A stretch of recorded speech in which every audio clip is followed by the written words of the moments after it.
It's time. The quest has begun. Destiny has brought us here. Will you be joining me? I'm in. Prepare for epic reveals. What have you done, Witcher? Raise a toast to our special guests. Brilliant. Geralt's usually so stingy with the details. Welcome to WitcherCon. Winds howling. Hello everyone around the world and welcome to the first ever WitcherCon. My name's Julia Hardy and I'm going to be your host for today. And I was trying to summarize and, put into words just what it means to me, to be the host of today's events. But then I realized if I did put it into words, it would just be the sound that only a dog could hear. So yeah, I'm just going to try and keep my cool today, but it is going to be a little bit challenging, not going to lie. Over the next few hours, I'll be taking you on a whirlwind journey through the world of The Witcher, together with Netflix and CD Projekt Red. And I can promise you that there's going to be tons of sneak peeks, never-before-heard stories, and special guests. Don't forget to share your favourite moments with us throughout the show, though, using the hashtag WitcherCon. Let's just get started. I think that's what we need to do. Right, so we wouldn't be here without Andrzej Sapkowski, who obviously created the beloved Witcher world. Now, sadly, he can't join us in the studio today, but he did send us this personal message. So he says, "It gives me great pleasure to welcome all Witcher enthusiasts, fans of the books, the TV series, and the video games to the virtual WitcherCon convention. I'm sure that we'll all have grand fun, and when these challenging times are finally over, we'll meet again at WitcherCon," which is kind of really sweet. Oh, well, without further ado, let's get started. Kicking us off is our house band, the amazing Marcin Pibivovic and Percival, who you might know as the musical masterminds responsible for the Witcher game soundtracks. Take it away, guys.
And with the musical mood set, it's time to tee up our first panel here at WitcherCon. And in true Witcher fashion, we are letting Destiny take the lead in this cast Q&A with a little bit of a twist.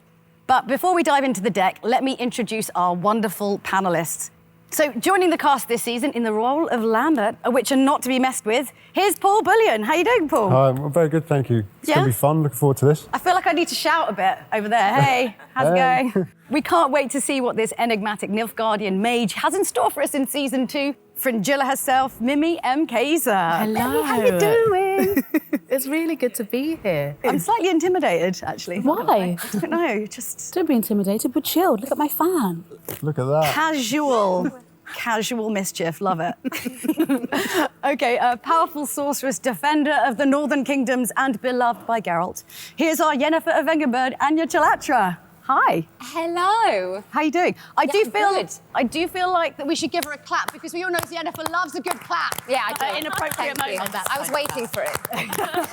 Is that what's going to happen to you for like the end of time? Just people. Yeah. Well, I hope so. Hope so. Princess of Sintra, child of surprise, and now newest Witcher in training. It's our Ciri, Freya Allen. Hey, Freya. Hello. How you doing? Good. Good to have you here. This is great. We've got everyone, but wait, there's one more person we need to introduce. And finally, the woman at the heart of Netflix's The Witcher, showrunner and executive producer, Lauren Schmidt-Hissrich. How you doing, Lauren? I'm good. I'm great.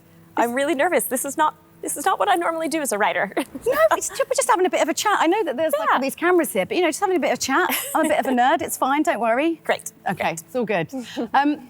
I think we should see what the cards have in store for us. So welcome to the Deck of Destiny.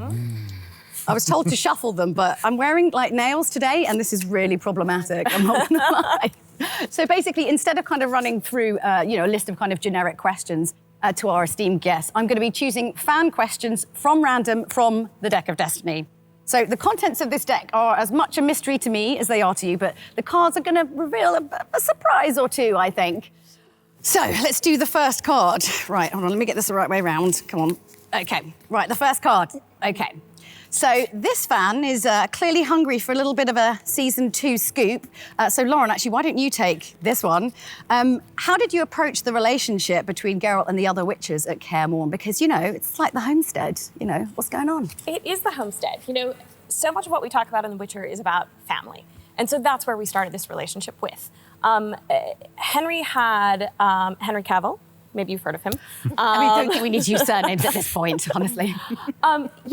Henry actually comes from a family of brothers. So it's something that we talked about a lot and what it is like to be part of a big family. He also comes from a military family. So we talked a lot about the Witchers being almost like a military family. They all go out, they sort of do, they have their own adventures. It's really dangerous. You never know if your brothers are going to come back home or not. But when they do, when they reunite every single winter, that's when they get to relax and just be themselves. So one of the most fun things that we did, and Paul can speak to this a little bit too, is just to make sure that they feel like, like actual brothers. They roughhouse a lot. They give each other a lot of... Am I allowed to say curse words? A lot of stuff. Oh no, amazing. So no, they're constantly teasing each other. We just want to make sure that it felt, when they come together, light and fun, like real brothers would be. I'm very excited about it. Okay, so Paul, what was it like to be kind of involved in that, to kind of be brought into Kaer Morhen and in that sort of Witcher, thrown in season 2? It was quite surreal because I actually watched season 1 when it was released, knowing that I was going to be joining in season 2, which was strange but exciting. And so to step into Kaer Morhen in season 2 and brought into the fold, and that way everyone was really welcoming. And like Lauren touched on there, Henry brought me into the conversation about how the Witchers were like a band of Navy SEALs. And and he would say, he would. Did you bond? Do you have a bromance with Henry? Well, he created an environment where we could have that on set, where we would laugh and would make jokes, and it all fed into the scenes really well. And it was the idea that we would die for each other. We are family through shared experiences. That's super adorable. Yeah. I'm super into it. It was good fun. Okay. Say, on the back of that. Yeah. So we weren't in any scenes together. Yeah. But I would normally be in the morning after all the guys had been in. Did it have a certain musk? You would get the stories of what... And it was really fun for me because I was like the only girl amongst these guys. And it was hysterical. Like getting to be with you guys all day. It was great. It was quite funny. And walking on set, and Freya would always have this look because you knew she was going to be like teasing and joining in with the fun. And I'd walk in and I could just feel Freya looking. I'd look over. I'd go, here we go. We've got a full day of this. Our like how we are in real life is just like our characters. I'm fully getting that vibe. Actually, I'm fully getting that vibe. Honestly, taking out of them. No, we love that. Yeah, love a bit of that. Fun. Okay, so this one is for Anya. This one's for you. Okay. So, which monster would you most like to kiss? No, I'm just kidding. That's not really the question. Which is the one trait? Sorry. Which is the one trait about your character's personality that you kind of absolutely love? I'd have to say, where there's a will, there's a way with her. She is a survivor, and I love that about her. That would be my favourite. Yeah. There's lots. There's many traits I love. We've become quite similar, I think. Yeah. We inform each other, I think. Okay, next question. Right, okay. Do the actors keep character notebooks? And if so, what kind of independent exercises and explorations do you do to kind of refine your characters? I think, so it might not be a physical book that we keep, a log or journey, but we do definitely always check in with each other in terms of where we are. And I do this thing a lot where, as an actor, I want to show my range and be like, do all these things, but actually to check in with each other and say, okay, we're not at that point of the story yet. We can fully immerse ourselves in what the truth is of that. And so I think a lot of us are very conscious of constantly checking in with each other to say, well, we're here in this relationship, or, and even working with Eamon sometimes, you'll do a scene, he'll be like, we're not there yet. No, that's next ep. Of course he does. Not there yet. That's the level He of does. Love it. No. And I'm like, I was the only one in that scene. What do you mean we're not there yet? Excuse me.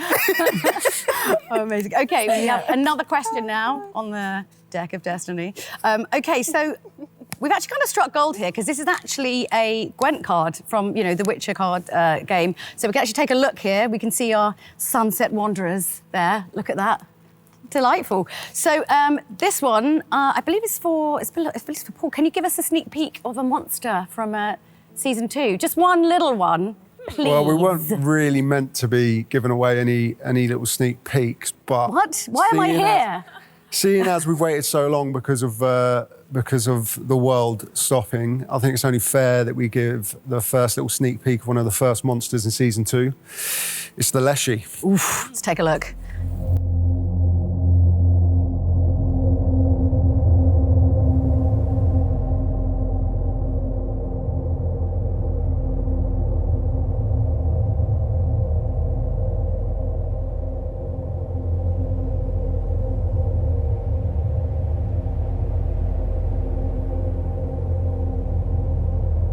You guys are such teasers with your teasers. It's ridiculous. It's a bit of a hand or something. Yeah. What? No, I was thinking, I was expecting anyway, I'm not gonna. Not yet. Spoil. I was about to spoil.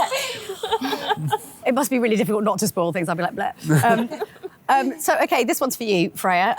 Let me just turn over the card. Let's move along. Okay, so in the first season, this is obviously a fan question. In the first season, obviously, we kind of got glimpses of kind of Ciri's power, her power. But are we going to see like a whole load of it in season 2? Or is it a bit more kind of like drip fed, do you think, over the course of the season? Or is it just going to go all in? Because, I mean, for Ciri, her whatever she possesses inside her is a very scary thing for her, and so she's not keen to start kind of confronting it. But I think you see that as time goes on and she's introduced to the right people, she realizes that actually it's far more beneficial to try and control whatever this is that she has than run away from it. Yeah. Which is what she's been doing for a lot of the time. But yeah, you're definitely going to get to see a lot of Ciri's potential in many different ways. Yeah. I think actually also, I just want to draw attention to, obviously we've got some amazing fan art that's kind of happening behind. So if you actually take a look at this one, this is all the way from Hungary. I mean, I have to say as actors, how often, you don't get drawn when you do other shows or whatever, do you know what I mean? It must be really fun to kind of see all this art. There's some amazing artwork, wow, yeah. And even just seeing that, a reminder, there's so much as well. Yeah. It's just amazing to see how many people are inspired. And specifically what characters they're inspired by. Yeah. It is, obviously the show is called The Witcher, but it's been fun as the person who sits back and has sort of been having these characters in my mind for so long to see how different people all over the world relate to, all of these characters. And I've never known so much anticipation around something that they haven't seen yet. So they haven't seen Lambert yet. But we know Lambert already, though. Yeah. And we've been wanting to see him. And it's very strange as an actor to have images drawn of your character before they've even seen. And it's very flattering as well. But it just shows how much love for the show there is out there. there is a lot of love. Do they capture your hair well enough? I think their hair would have its own gallery. I think, and we owe that look, I suppose, to the pause. I just didn't cut my hair because I couldn't. So yeah, it was interesting when the head of hair and makeup just said, "Don't touch a thing, just come in." So yeah, call it the COVID look. I mean, I know there's clearly so much to look forward to in season 2, but I think the next one's going to be for you, Anya. Let's turn over the card. Right. Okay. So before we kind of get into this, actually, I just wanted to point out there are some beautiful. Look at these Gwent cards here. There's Yennefer, kind of being an absolute badass as usual. Actually, and Ciri as well. It's amazing. So, what was the most exciting thing about, portraying Ciri and Yennefer's relationship? Because now we're kind of getting to the meat of it. It's good. I'm excited. Well, we've never worked together. So we're so close, but we've never acted together, which was bizarre. Because we knew each other so well, because we went through the whole of the first season together. We were living, so close to each other. So the most exciting thing for me was just getting to know what it's like to work with Freya and see what that dynamic was. And then that informs our relationship. Sorry? Was it all right? I'll tell you later. Okay. It was amazing. She's amazing. And, her character goes on such a journey. From what I saw in season 1 to, get to work with her at a point in this season, which is completely different, is a joy. Aww. It's so adorable and wholesome. I love it. Next card, I think. Sorry. Right, here we go. Mimi, let's take a look at this Fran art of Fringilla. It's really poetic. Look at it. It's called The Mist. Oh, that's beautiful. So I think this next question is for you. So, what was the most challenging part about playing your character in the second series, now that you know kind of more about her? Yeah, I mean, I love her. I absolutely love her. We call her Fringy for short. And that's when we're feeling really endearing towards her. I would genuinely have days where I would read the scripts of things that she does sometimes, and my heart would break for her. Because I think there is a thing when you're an actor playing a character, you fall in love with them.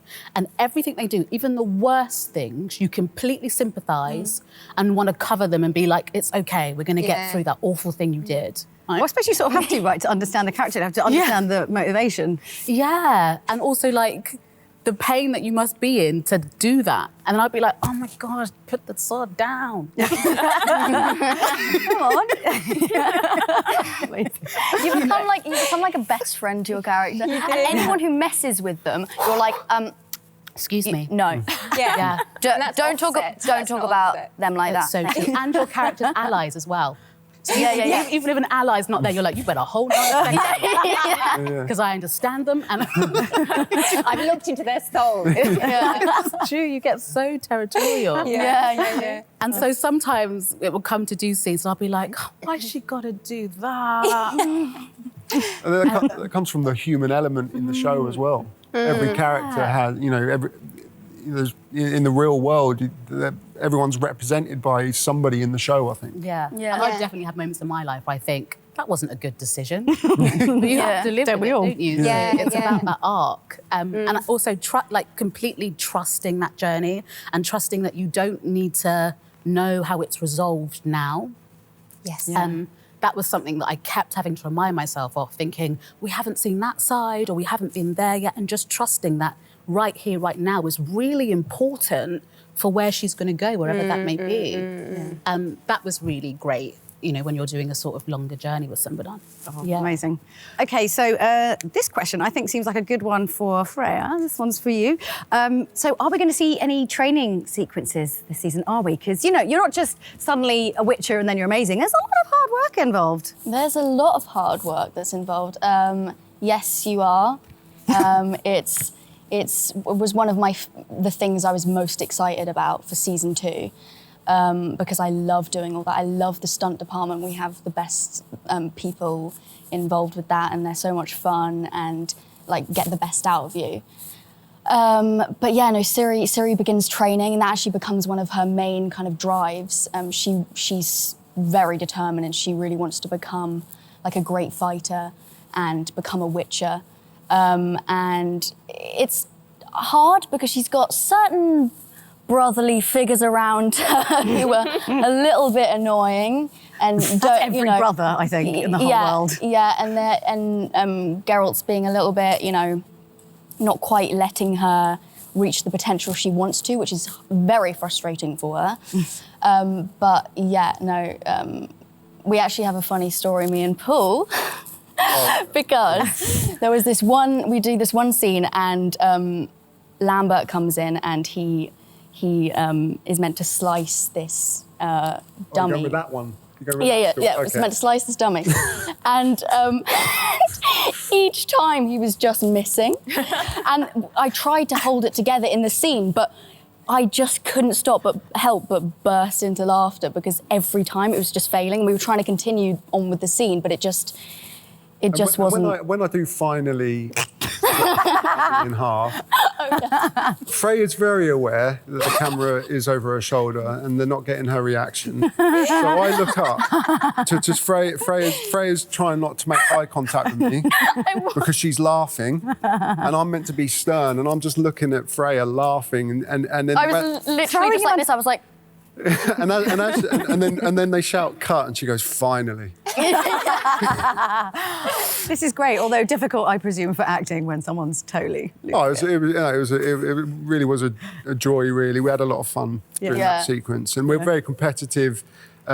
In a fun way, offset anyway. I mean, and then it came to a scene where I had to chop the head off of one, and the AD goes, "Yep, you better beat Paul." And I literally do first take, and the head goes flying off, and I'm amazing. Yes. Can't wait to tell one. I think we've actually got a picture of you guys training. Yeah. Let's have a look. I mean, look at that. Was that after that particular scene you were talking about, where you are laughing in his face? You're like, thanks. Ruined my day of acting. It was good fun. Oh. I mean, but how was the weapons training? How did you enjoy it? No, I really enjoyed it. I mean, as a kid, I think one of my first memories, I was about 2 or 3, in a local pound shop, they had those plastic swords, they used to fall apart after like a day. Yeah. But I used to always get one when I was in that pound shop, and I used to pretend that I was running around my garden into the bushes, like. You're living your childhood fantasy right now. Now it's like a profession. You get paid for it. Yeah. Someone's giving you money to live out your childhood dream. 30 years later. Life suddenly came together. Good for you. No, it's great fun, and like Freya touched on there, the stunt department, the fight choreography, it's top, and it's a great atmosphere when you go into the stunt rehearsal because there's a load of big kids that love doing what they do, and you get to go in there and have fun. Yeah. Right. So I guess we should ask, Lauren, you've been sitting here, I haven't thrown anything to you for a little while, so I think I might. You're all right, you're just enjoying it, like, whatever, it's totally fine. So we've got a lot of new characters announced for season 2, and obviously, yourself as a big fan of the original material. Which one are you most excited to see? Are you allowed to have a favourite, though? Because maybe you're not. I don't know how that works. That's like asking me my favourite child. That's really hard. I mean, but everyone has one. They deny it, but they do. Okay, I have one. A favourite child? Don't tell my sons. No, I mean, there are so many characters that we're introducing. We are getting to see Dijkstra for the first time in sort of the Redanian kingdoms. I know a lot of fans are excited to meet Philippa for the first time. Codringer and Fen, Rience, Nenneke. There's, so many. But I would have to say Vesemir is the one I'm looking most forward to our audience meeting. Vesemir is so integral to the story that we're telling this season. Obviously, we're returning to Kaer Morhen for the first time. And in a season that is about Geralt becoming a father to Ciri, it felt so important to meet who his father figure was. And you end up with this multi-generational story because Vesemir and Ciri have a story as well. And it does start to feel like, all of these people are meant to be interacting and learning from each other and fighting with each other. And it doesn't all go well all the time. No, family does. But it's, and Kim Bodnia, who plays Vesemir, is... Sorry, the casting on that, I just have to small aside. Oh my God, perfection. Perfection. So you're like, obviously, it's him. Obviously. I mean, who else could it be? Yes.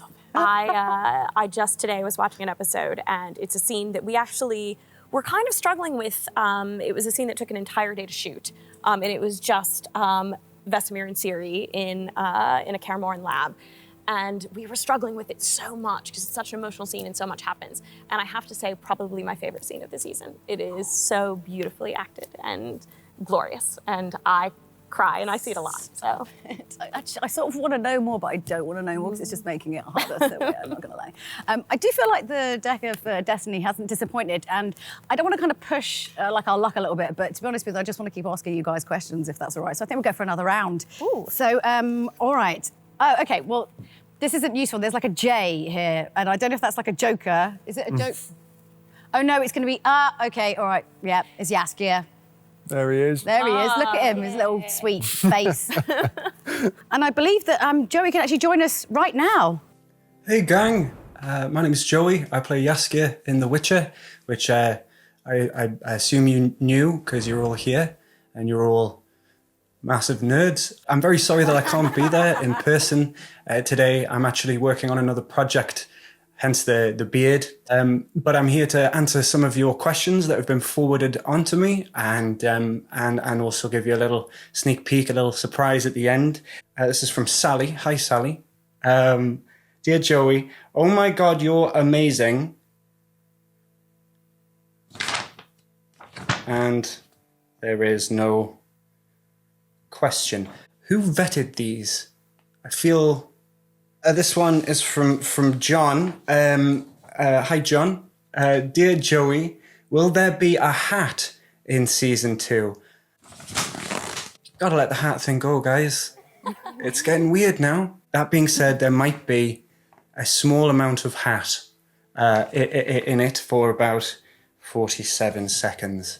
Finally, we've got one. Oh, this is a lovely one. It's got lots of stickers on it. It's got a bit of crayon. Hi, Joey. Hiya. Is it a burden playing someone as talented and funny and brilliant and talented as Jaskier?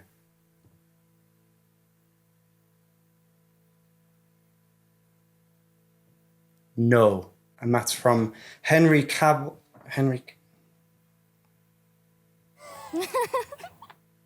Henry, did you send... You know what? I'm just going to ignore this and the drawings that you've done. There's 2 little stick figures there. And underneath it says, best friends.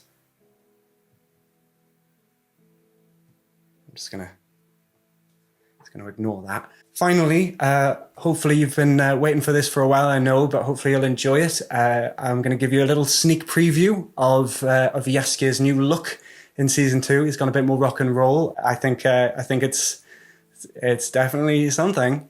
Let's bring it up so everyone can see. And there he is. What a what a moron. What's he doing?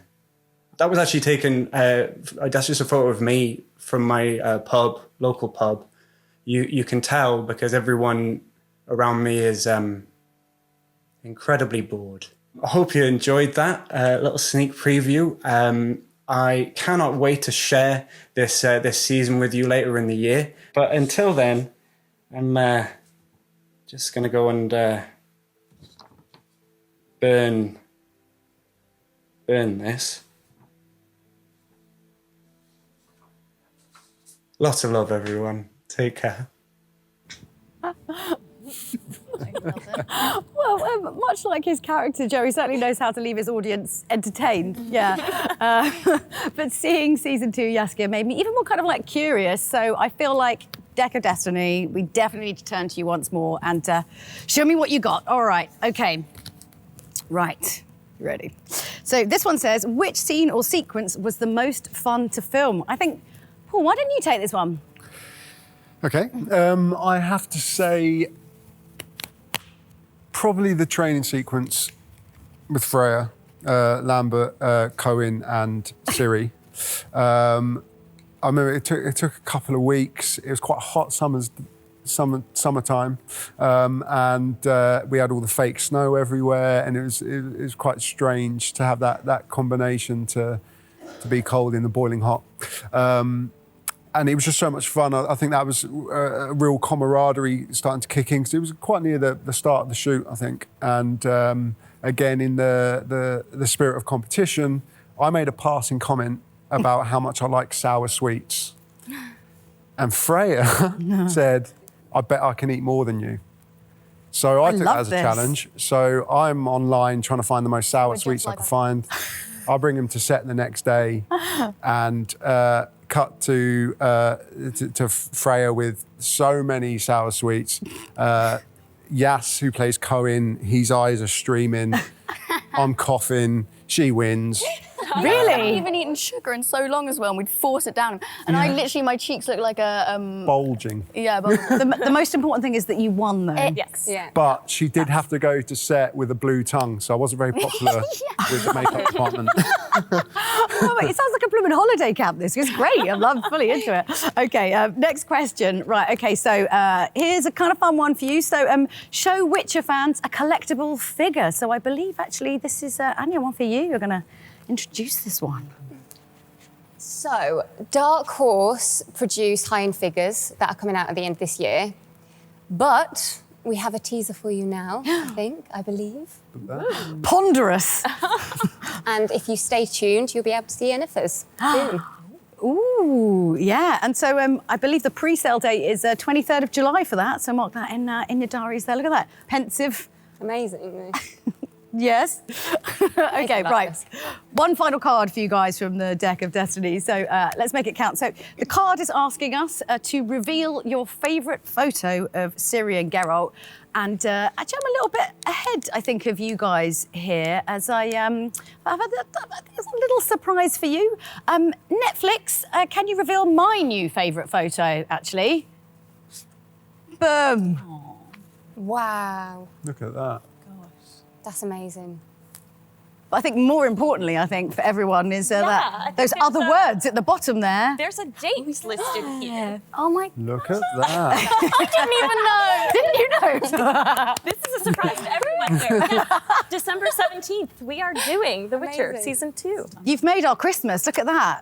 That's it. Brilliant. Witcher Christmas. We have an answer for people now.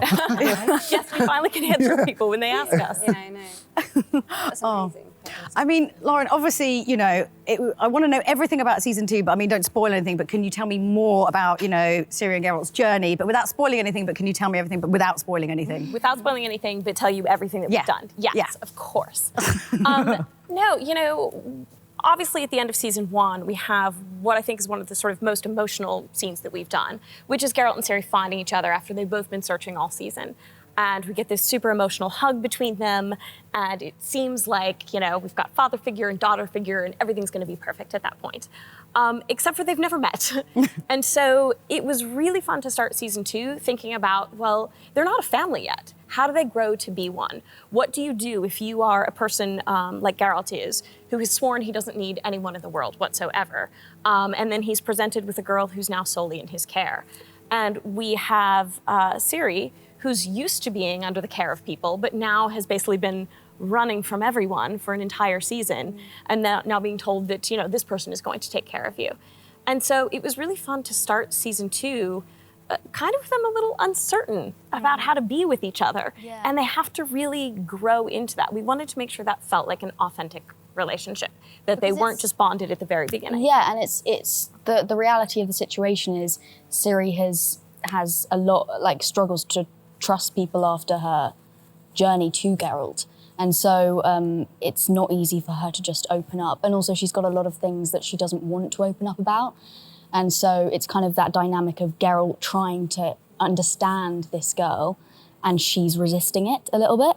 But Geralt's not always going about it the right way. And it's that kind of, sometimes they're knocking heads, but eventually they do become, you see them become a team, and that's when it's like so lovely. And there's a scene at the end of episode 1 that's probably one of my favourite scenes that we shot, which is like you see a glimmer of what their relationship could become, and the trust that could be forming between the two of them, which I think is beautiful. Yeah, that's such an amazing scene, and it sticks out in my brain because as an American, I use the word "okay" a lot. That's how we respond to things. And it was Freya who was like, "You should know that Brits don't really say okay; we say all right." And I'm like, "Oh, like it's probably in the script 100 times, like okay." And it's the final word of that scene, and it is oddly so powerful because it is an acceptance of the two of them having to start to trust each other. And it's just Getting a bit emotional. beautiful. It's so beautiful. No, it's going to be amazing. I'm so excited. Oh, it's ever the fine line between knowing everything and not knowing anything, but then being surprised, but also knowing everything. It's very But it's December tricky. 17th now. Exactly. You can have a plan date. my diary around that. So I should obviously say, later in the show, of course, we're going to be having a chat with the man himself. Geralt Henry is going to be having a chat. Not that I'm salty that he's not here right now or anything. It's a little bit. But I think it's all the time we have with the Deck of Destiny. So I just want to say a massive thank you to all of our panelists. Thank you so much for joining us. It was really, really enjoyable. And I hope you guys enjoyed the panel. And thanks so much for all your questions, or you guys back at home. But do stay tuned, because there's so much more Witcher business brewing. And we're moving straight from one card game into another. And if you're wondering what on earth we were talking about, when we mentioned Gwent, the Witcher card game earlier, then stick around for a short explainer coming right up.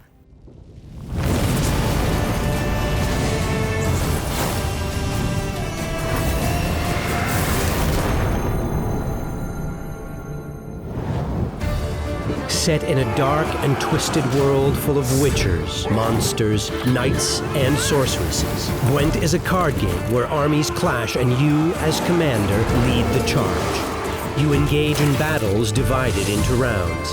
To win a round, you need to gain more points than your opponent. To win a battle, you need to claim victory in 2 out of 3 rounds. Sound easy? Trust me, it won't be. Behold your favorite characters, beautifully drawn and animated. Outsmart your opponents on the battlefield, and expand your collection of cards just by playing. Powerful armies and mighty commanders, tough choices and brutal consequences. This is the world of The Witcher, and it's at your fingertips. So see you on the battlefield.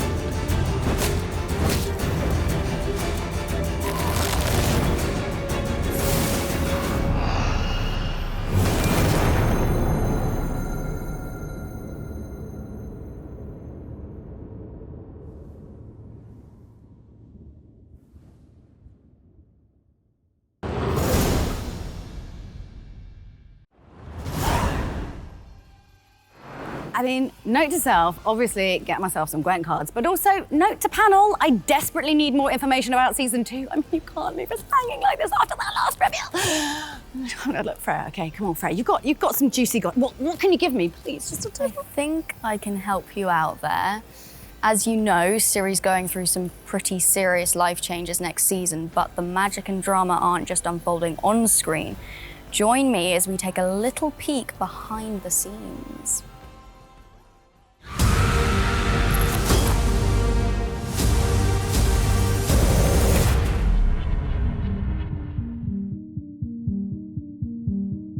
I was very happy with season 1 because it was so well received, and so many people contacted me telling me how much they loved it. So, I was just over the moon. I was thrown into season 1. I was very new to it all and really had to just learn on the job.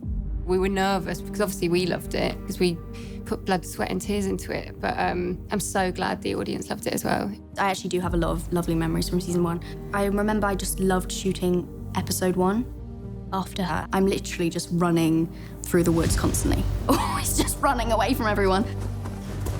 And I feel like this season you really see her grow. I have favourite scenes from season 1, but I loved my whole journey with Yennefer. This season, everyone worked their ass off to make this happen.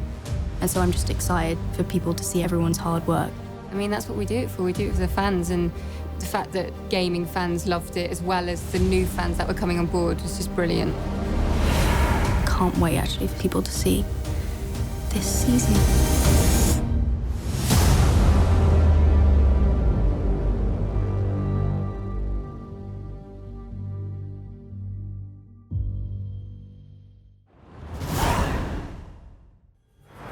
When it comes to the Witcher series, extraordinary talent isn't just on screen, it's behind the scenes too.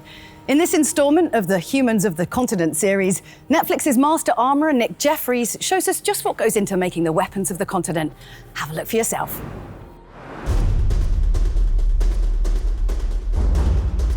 Hi, I'm Nick Jeffries. I'm the Master Armourer for The Witcher. I design the weapons for The Witcher. I'm also in charge of the armoury department. This is a medieval dagger. It does exactly what it says on the tin.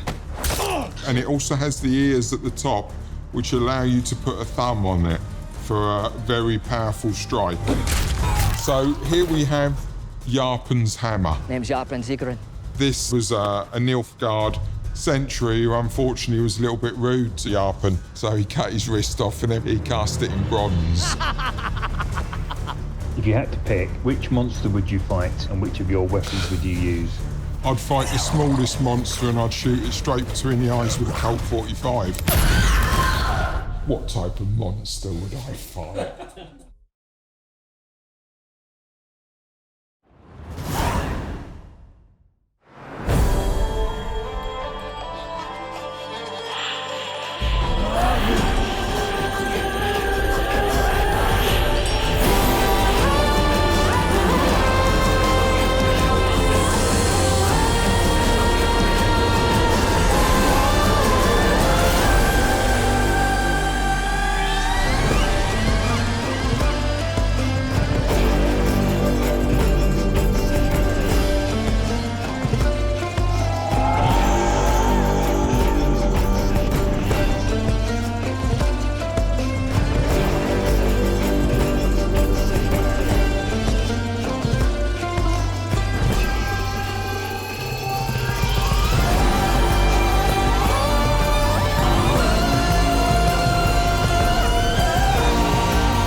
For over 13 years, the Witcher games have captured the imagination of gamers worldwide.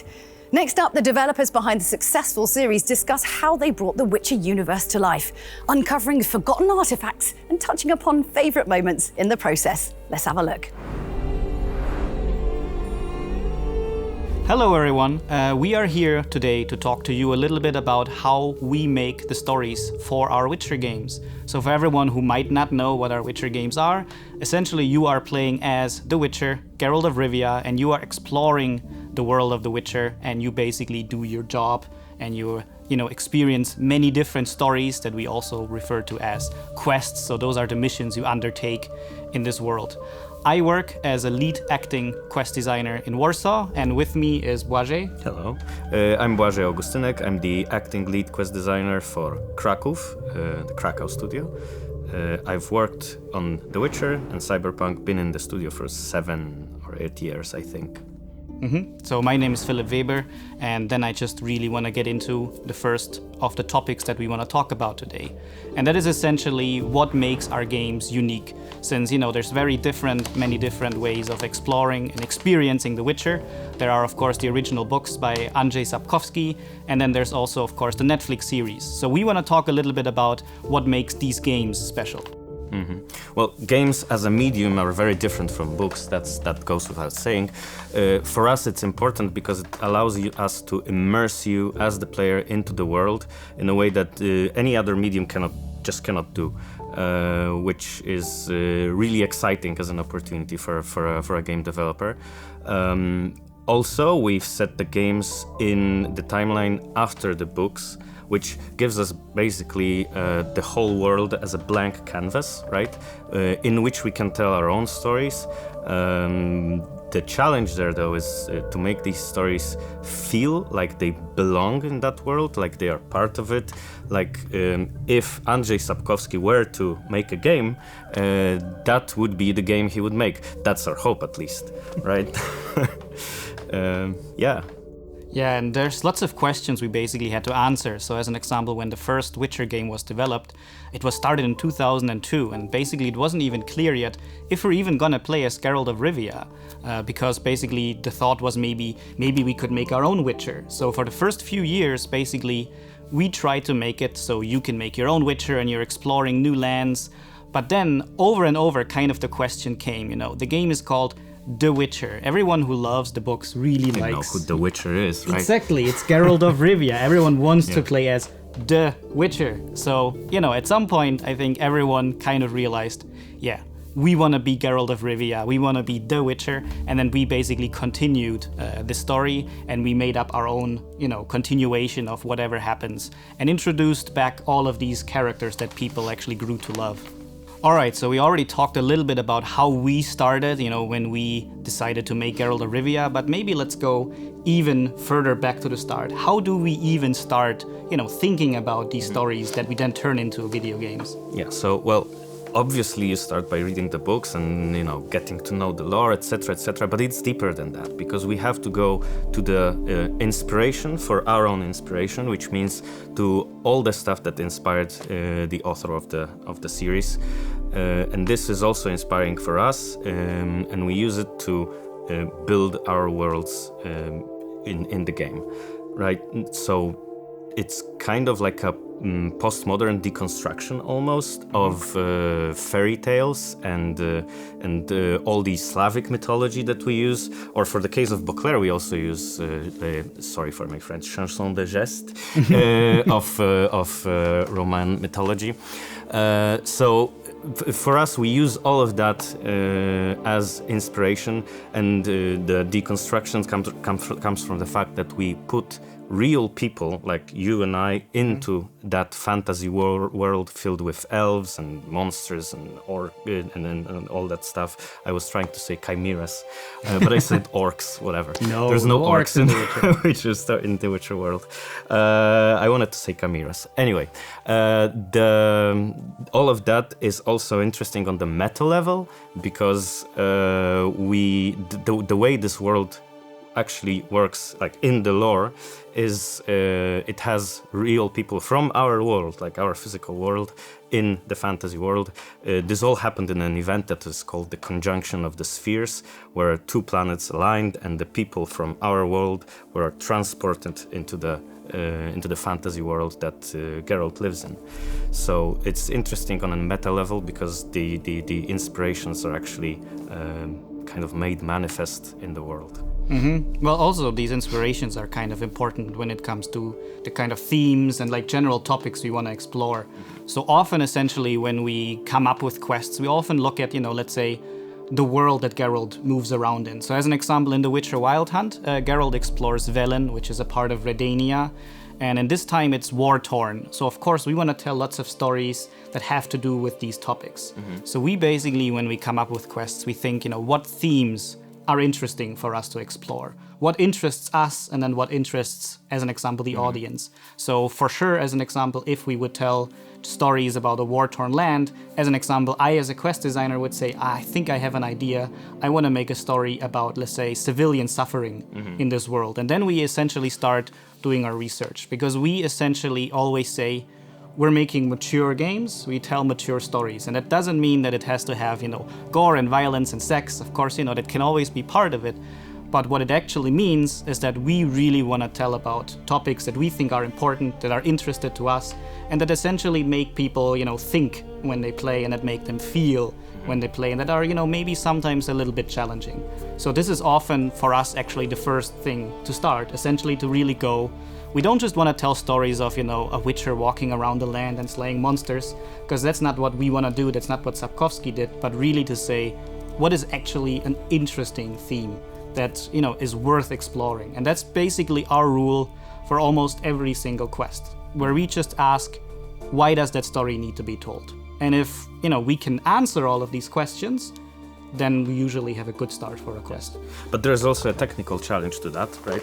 Because you just said war-torn land, right? And this puts a mental picture in my mind that kind of fills in the details, and I have this picture 100% rendered in my head.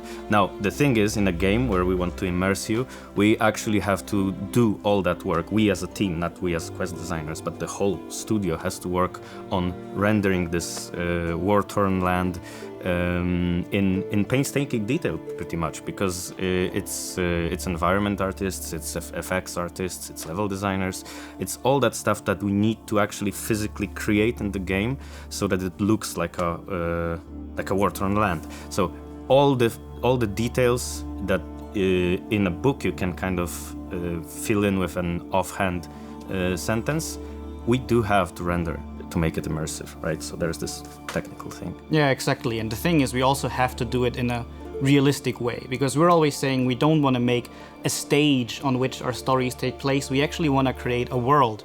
And essentially, if you're supposed to be immersed in these worlds, you're also supposed to feel that it's real. So I can just give one example. In The Witcher Wild Hunt, you're exploring the city of Novigrad, which, you know, fans of the books might already know and love.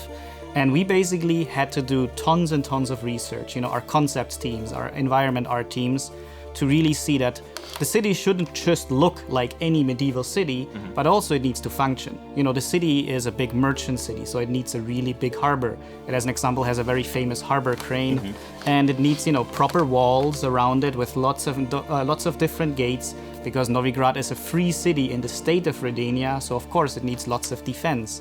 And then we also, you know, had to think about, how do these people feed themselves? Of course, they do have a harbor. The what do they eat question. Exactly, right? What do they eat? So the actually, basic question when you world build, basically. Yeah. And that's the thing. Like, it's not just that, yeah, there's a city and now there's forests full of monsters. No, actually, it's a big medieval city. So of course it is surrounded by, you know, lands of fields that live, different weeds grow there. And then of course, you know, we actually had people checking what kind of weeds would they grow in different parts of the world, because of course, you know, the temperature matters. And all of these details. Because the thing is, we don't necessarily have to tell you, oh, all of this thing is there, you know, the infrastructure, so the world works. But if they are not there, you just notice that it's missing. You just feel like I'm walking around some artificial world, but what you're supposed to feel like that you are Geralt of Rivia living in the world of The Witcher. You take all of that subconsciously, you take it all in subconsciously, and then by just way of being there, it gives a much bigger gravitas and depth to all the stories that we tell, because they happen in your mind, real world, right, as a player. Yeah, exactly. So that's cool. All right, so we talked about what kind of things inspire us when we start to come up with stories. But now let's also maybe just quickly give people a glimpse on all the challenges we actually face in making these stories into video games. So one challenge that might be not that obvious, but it is the first thing that comes to my mind, is the point of view that the player has in the game. Because in a game you're fixed to one point of view, which is the main character's point of view, Geralt's point of view, and you can't do cuts like you would do in a movie where you show actions and events happening in a different place, different time sometimes. You are focused on just this one character and how he sees the world. So basically you're traveling through the world with like a point of view camera almost. This is a storytelling challenge, definitely, because we have to make all the important events happen in front of the character, and this means we have to justify their presence in these events, right? We do sometimes in the games, Witcher 1, Witcher 2, Witcher 3, allow you to play as a different character. So that will be the example of Ciri, for example, who you get to play as like an exciting change of pace from time to time, to see how the story develops from her point of view, because arguably she is the main character of The Witcher 3, right? You play as Geralt, but you can't help her, right? Yeah, I mean, to be honest, I think she's kind of all of our favorite, so we all like Ciri very much.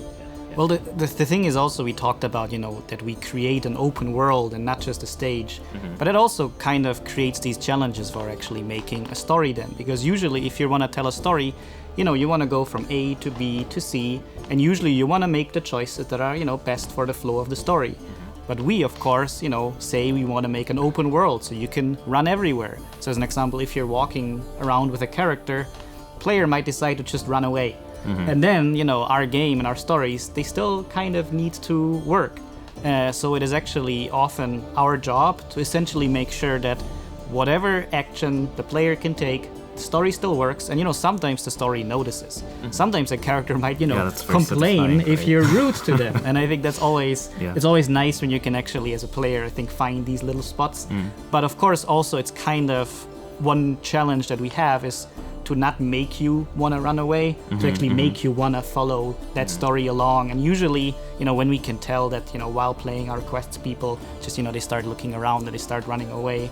And probably something's also wrong with our quest and we should change our approach a little.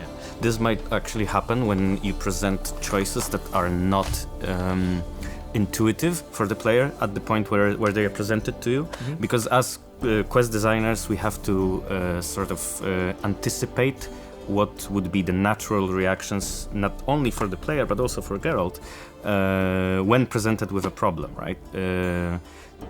It really feels bad when you want to approach a certain situation from a certain in a certain way, and the game doesn't present you with that option. That's not fun. So what we need to do is we need to anticipate what the player might want to do, and then when that choice presents itself, it feels really good because you can actually do that thing that logically made sense to you, right?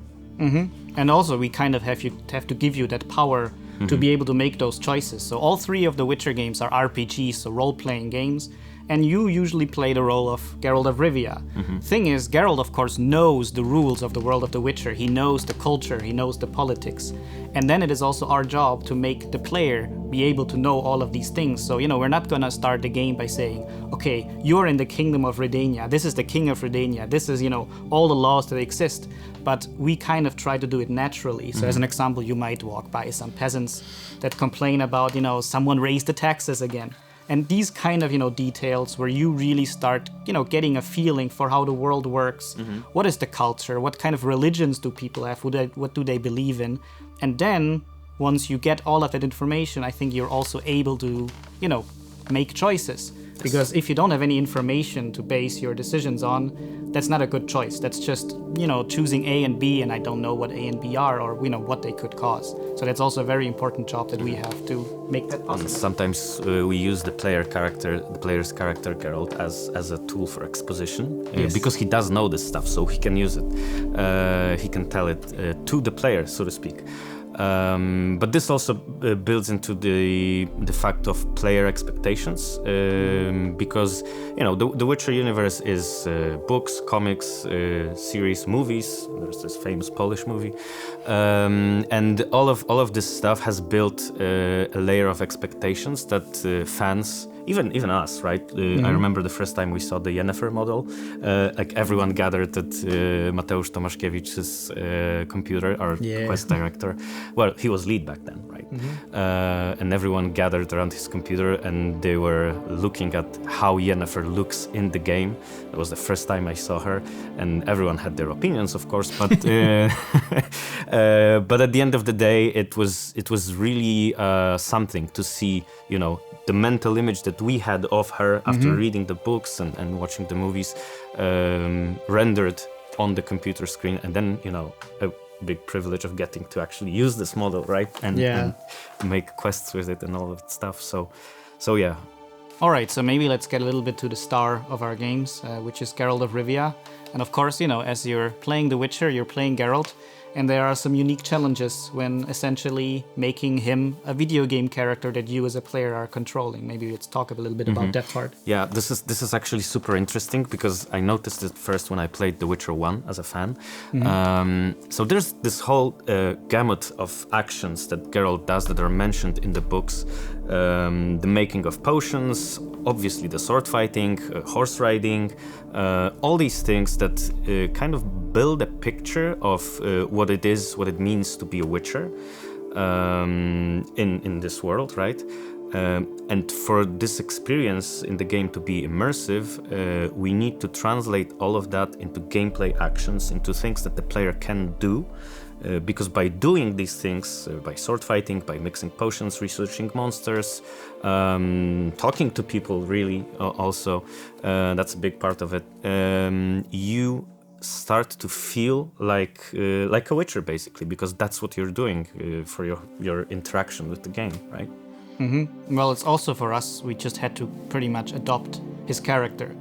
Because I think for many people, when they see Geralt for the first time, they think like, oh, he has a deep, raspy voice. He's probably some graph, some action hero. But the thing is, Geralt is a bit more than that. He actually has a lot of depth as a character. I really like his dry humor very much, and he has, very interesting friendships. I always love it when he discusses philosophy with his friends. My favorite Regis. It's always the best times. But also, basically, Geralt has a unique role in this world. He is a mutant. And the world of The Witcher, is a fantasy world, but also it has lots of, real life topics. There's lots of racism in this world. There's sexism. It is a fantasy world, but it's kind of place. Exactly. It is a place that could have existed. Mix the real medieval world with fantasy. So Geralt is an outsider. Geralt has cat eyes. He has white hair, and people do know what a Witcher is. A Witcher is there to kill monsters.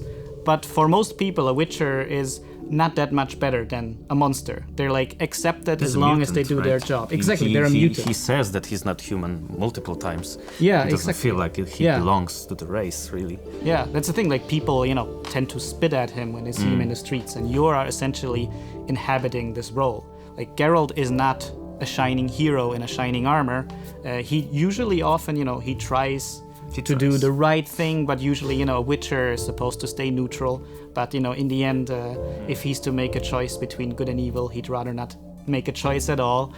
So, of course, we have to honor that character and, make you really inhabit him as a real person. All right, so we now talked for quite a while about, The Witcher and our experiences creating the stories, our memories of making the quests in The Witcher, and I hope it kind of came across how much we love the games and our jobs making them. And there's also one other thing we want to share with you, because we've talked about our own memories, mainly from The Witcher 3 and the expansions, but there are people at the company who have been here way longer than us, since Witcher 1 times basically, and they also have their own memories, which I invite you to see.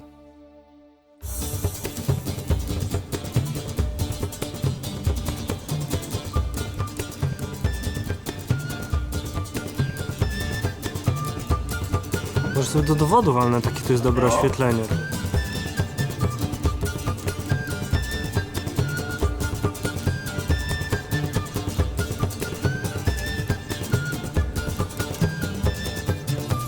To jest moje miejsce. Are we talking to each other, or are we talking to one of the cameras, or? I'm ready to go. Is everybody ready?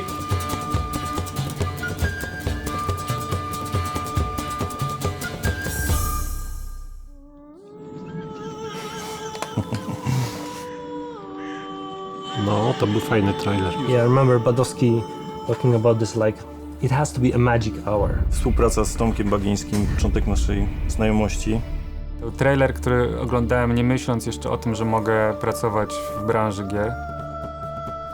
Tak, to jest w ogóle pierwsza rzecz, którą zrobiliśmy, z której byliśmy bardzo dumni. Ja pamiętam, że wtedy to była dla nas strasznie ważna rzecz, bo to było CG.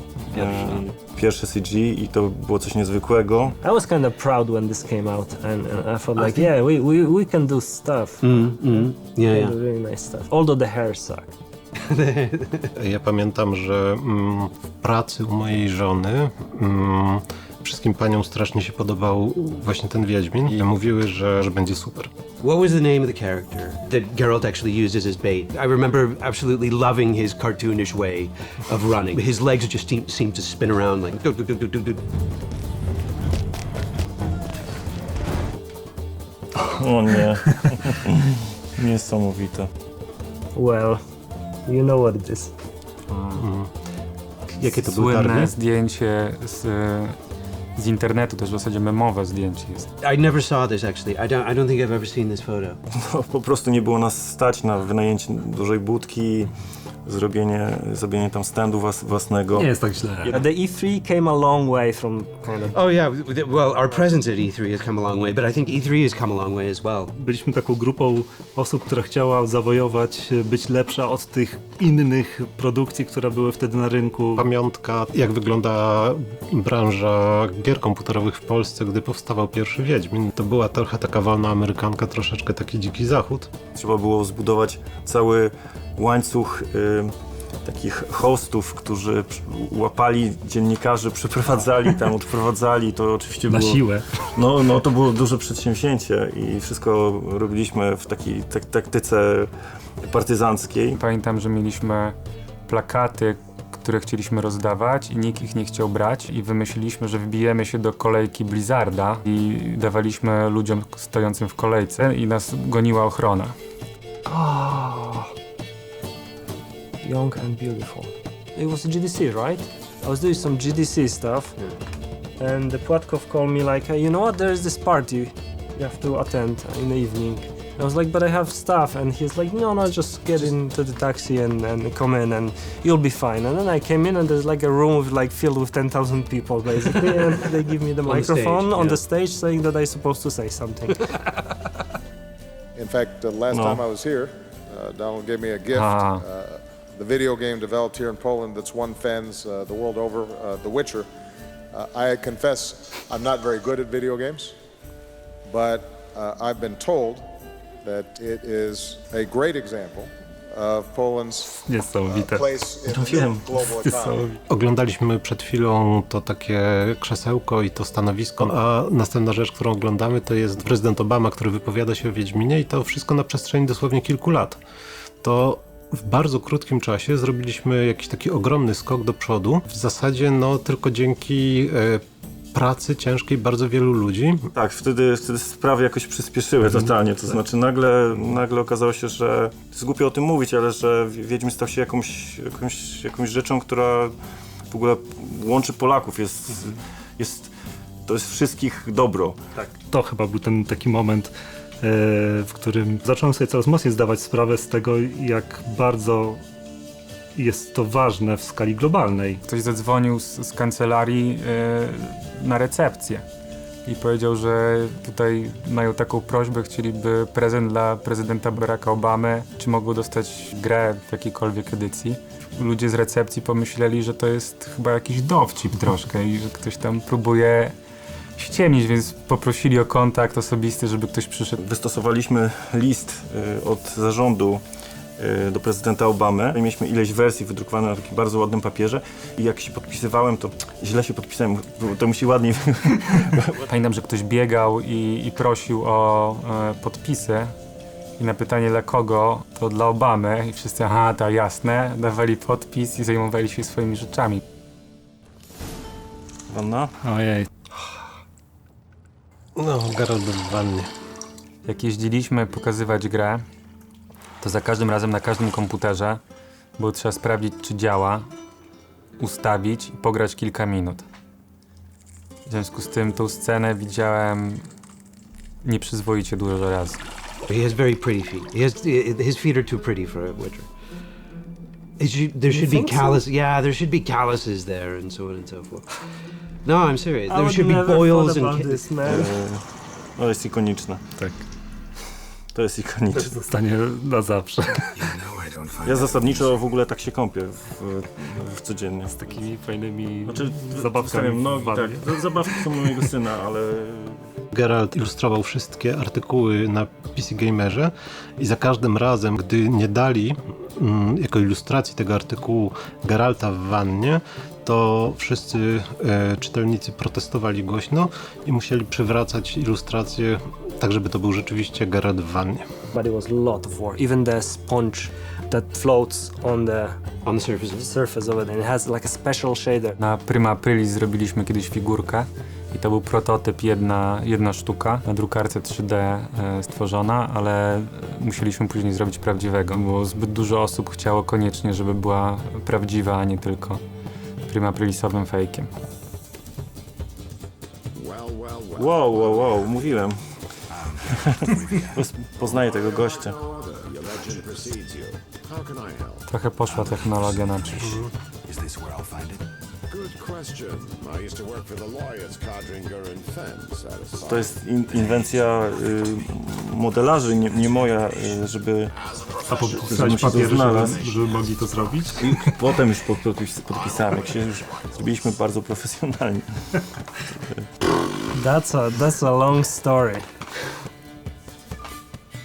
I need a drink. Widzę teraz, jak strasznie dużo tam gadali w tych dialogach. Teraz już tak nie robi się gier. No ale to oczywiście miało swój urok. Widać właśnie, tak jak powiedziałeś, nie? Jak strasznie się technologia zmieniła. We came a long way from this. I hope. From that. Do you know what I think? Yes, we've definitely come a long way. We've definitely come a long way from a lot of things here. Nie tylko jeżeli chodzi o grafikę, ale też mimikę postaci, w ogóle wszystkie animacje, to w jaki sposób prezentowana jest scena. The repeating non-met in dialogue. It was like, okay, so if you exit the conversation here and you reinitiate the conversation, he'll say this line over and over again.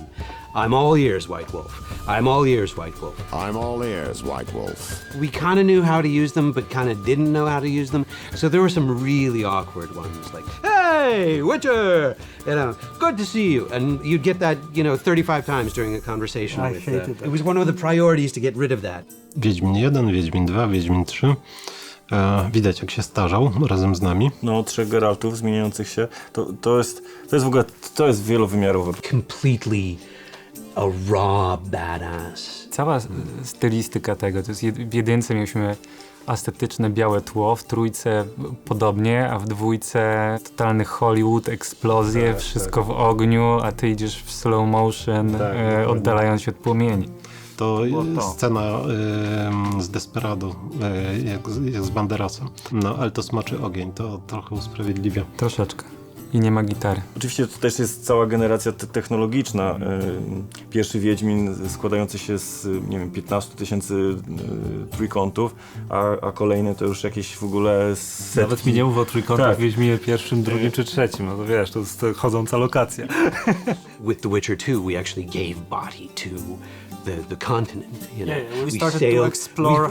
There is a we started universe, sailing. Right? We started exploring the universe. Przy dwójce to chyba ta okładka trochę tak powstawała. Ja pamiętam, że mieliśmy masę różnych wersji okładek wszystkich gier ze świata i bardzo chcieliśmy się inspirować najlepszymi.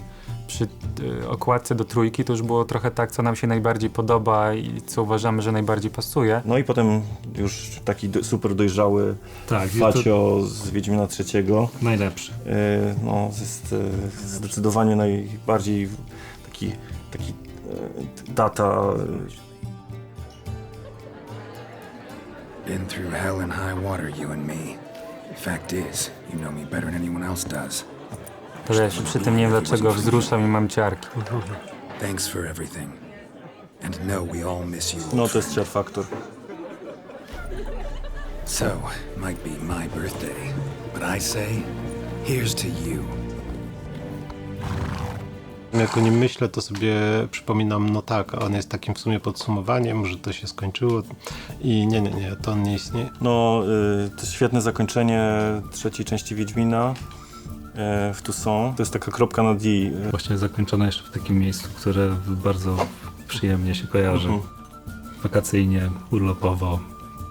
I just need to say something that we went a hell lot of work to actually upres all our textures and we have much better textures nowadays, so I'm so proud So this is shit. Yes.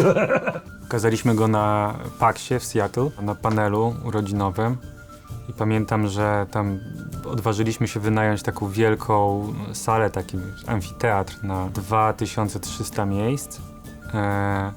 Miałem mega stres, że nie wypełnimy sali, ale potem się okazało, że było na full i mega wrażenie było. O, Fear Factor. No, łezka wokół się kręci. Czy to koniec? Geralt started talking to gamers directly. We broke the fourth wall, and there was a little bit of winking, a little bit of smile. That sort of freed us up a little bit, And I think there's still lots more to do with this franchise. Definitely. And especially with the better textures. Especially with the better textures.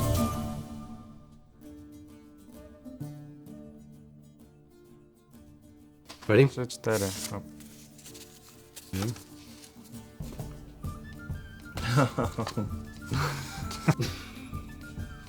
Nie ma drugiego człowieka, na którego bym tak często wpadał leżącego na ziemi w jakiejś salce, jak Marcin. Myślałem wiele razy, że salka jest pusta, po czym się okazywało, że Marcin leży na ziemi i z kimś rozmawia. I myślałem na początku, że to jest jedyna pozycja, w której spotykasz się z ludźmi. He is the really grumpy, but sometimes interesting folk that I know here. And I would like to thank him for these years of cooperation. Pamiętam, jak pojechaliśmy do Kolonii na targi, no i wszyscy się przygotowywali. Między innymi były takie dodatkowe atrakcje na zewnątrz i była taka atrakcja, która polegała na tym, że wchodziło się do wielkiej kuli przezroczystej i na takim ograniczonym boisku można było się poturlać. I ty wskoczyłeś do tej kuli i tak ją rozbujałeś, że wyskoczyłeś poza to boisko i gdzieś tam się daleko poturlałeś. I to jest w ogóle taki symbol tego, że obojętnie jakich momentach kryzysowych ty jesteś niezłomny, pełen energii i to w ogóle się nie zmieniło. Nie będę opowiadał żadnych kompromitujących rzeczy, ani niczego sensacyjnego, tylko opowiem, że za każdym razem właśnie jak się zbliżała premiera gry, gra jeździła na targi, jak właśnie produkowane były te wszystkie trailery i zawsze łapałem się za głowę, o Boże, nie? Ile tam jest spoilerów, a to jest w ogóle takie nieortodoksyjne, nie? Tu uspokajałeś, nie, tak się robi, to jest wszystko dobrze, wszystko właśnie na dobre wyszło i że miałeś rację. Ty, Adam, a może byśmy zrobili tutaj, nie wiem, wielkiego niedźwiedzia, który wychodzi na początek, potem robimy ujęcie na coś tam i tak tworzyliśmy pewien scenariusz, żeby wizualnie było jeszcze fajniej, żeby było jeszcze bardziej atrakcyjnie i chyba to dla mnie jest najważniejsze w pracy z tobą. I don't know a more precise individual in my life. You're thin and you're lanky and physically you remind me of a scalpel. You're Krzysztof the Scalpel Krzysztof. Drugą rzecz jeszcze powiem, pamiętam, że kiedyś na korytarzu żeście sobie siedzieli i kombinowali i przechodząc wam tak zazdrościłem strasznie. Tam były jakieś wykresy, smok, kreska, coś, tutaj elfy, atak. Tutaj mówię, wow, ale super, mają taką wielką sesję roleplaying, która trwa przez pół ich życia. Pamiętasz, jak skończyliśmy Wiedźmina pierwszego i zrobiliśmy imprezę taką małą i w pewnym momencie ktoś z nas wpadł na pomysł, nie wiem, czy to nie ty czasami, żeby te wielkie tablice korkowe, na których błędy przechodziły z jednej kolumny do drugiej, a już były niepotrzebne, gra była zamknięta, żeby je rozwalić, żeby już mieć, żeby zrobić jakąś kropkę nad niej, żeby zniszczyć te wszystkie taski, wszystkie problemy, które były i pamiętam, że zrobiliśmy to, byliśmy bardzo niegrzeczni.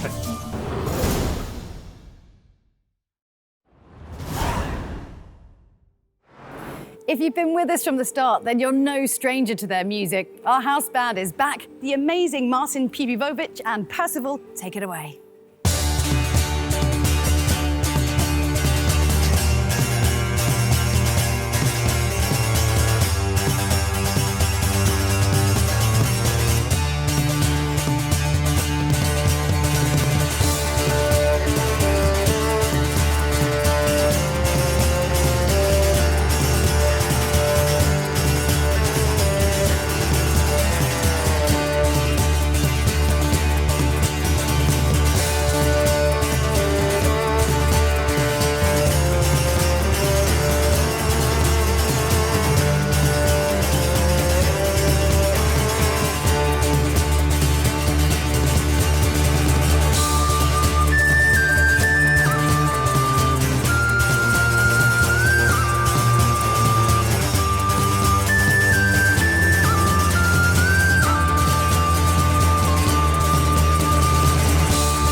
Thanks again, Marcin Chibibovic and Percival, for setting us up right. For this panel, we've lost the deck of destiny because, well, basically from this point on, only pure knowledge can save you.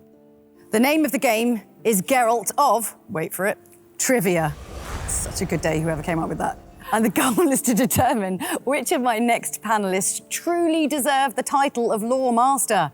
So let's give it up for showrunner, executive producer, and all-round Witcher whiz, Lauren Schmidt-Hissrich. Feel like Oprah. Like, I want that introduction everywhere. That's amazing. I'm for hire. I'll just follow you around, shouting your name loudly with an arm gesture. Love it. I'm Excellent. so ready for this game. Excellent. She's joined by the man who follows in her footsteps, writer on The Witcher and showrunner for The Witcher Blood Origin. It's Declan de Barra. And are you all right, Declan? You okay? I'm good. I'm just G'd up and ready to destroy my former friend who is now my mortal enemy. Oh, wow. I see how we're playing this game. Yes, Gonna dirty, get a little, dirty. Get a little dirty, huh? Absolutely. Can't wait. Okay. And joining us from Poland are two men with as much Witcher knowledge as one can pretty much get. CD Projekt Red lead quest designers Błażej Augustnik and Philippe Weber. Hello. Hi, Błażej, Hello, how are you hi. doing? I'm doing fine, thanks. Yeah, you good? You happy? You're excited? Yeah, I am, sure. I want to see what we are going to do here. And Philippe, how confident do you feel? Oh, I mean, I'm not sure. I have to admit, I'm very excited, but we're gonna fight. That's sure. All right, well, fair enough. I think it's one of these sort of like weird things where you're like, no one's really competitive, but then suddenly everyone's very... Yeah. Look at you leaning in your seat, all aggressively ready, Declan. Anyway, let me explain basically the game mechanics of like how this is going to work. So you're divided into teams. So Lauren and Błażej, you're the blue team, right? And Declan and Philippe, you are the red team, okay? So in a minute, I'll start with the questions, and there's basically going to be 9 in total, which is 4 for each, and then 1 deciding final question for all of you. And each question earns your team 1 point. But answer incorrectly, and the opposing team has the opportunity to potentially steal your point. So, I mean, feel free to obviously deliberate with your counterparts, your other team members, but obviously the opposing team is listening, so don't give too much away or you might lose a point. And, you know, you viewers at home, do you think that you can outdo the pros at all of these Witcher lore questions? But do share your answers with us by tweeting using the hashtag WitcherCon. Right, hopefully that's all clear. It is. Medium. Yep. Lauren, that you do know yeah. that we've replaced there's panels underneath you. If you get a wrong answer, you go into the fiery depths. No pressure. No pressure at whatsoever. all. I mean, I'm confident. I think Błażej and I have... Wait, was that? It's actually fire and spikes. Fire and spikes. Just when you think fire can't get any worse, there's spikes into the mix. Well, just mean your weird little mind works, Declan, but we like it. That's all good.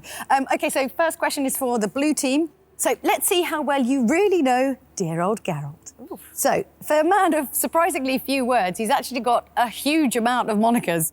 Can you name all 6 of them? 6. 6. There's 6. There is 6 I of them. have them on this card here, just in case. Does The Witcher count? No. I mean, no. Okay, let's go with the other easy 6. ones then. Let's get the easy ones out of the way, right? Mhm. So there's the White Wolf, The White Wolf. which in Elven or Elvish is Gwynblade. In English, that will be pronounced how? Gwynblade? Gwynblade. It's Welsh, I think. Yes. That's 2. Yeah, Okay. So we Butcher. got 2.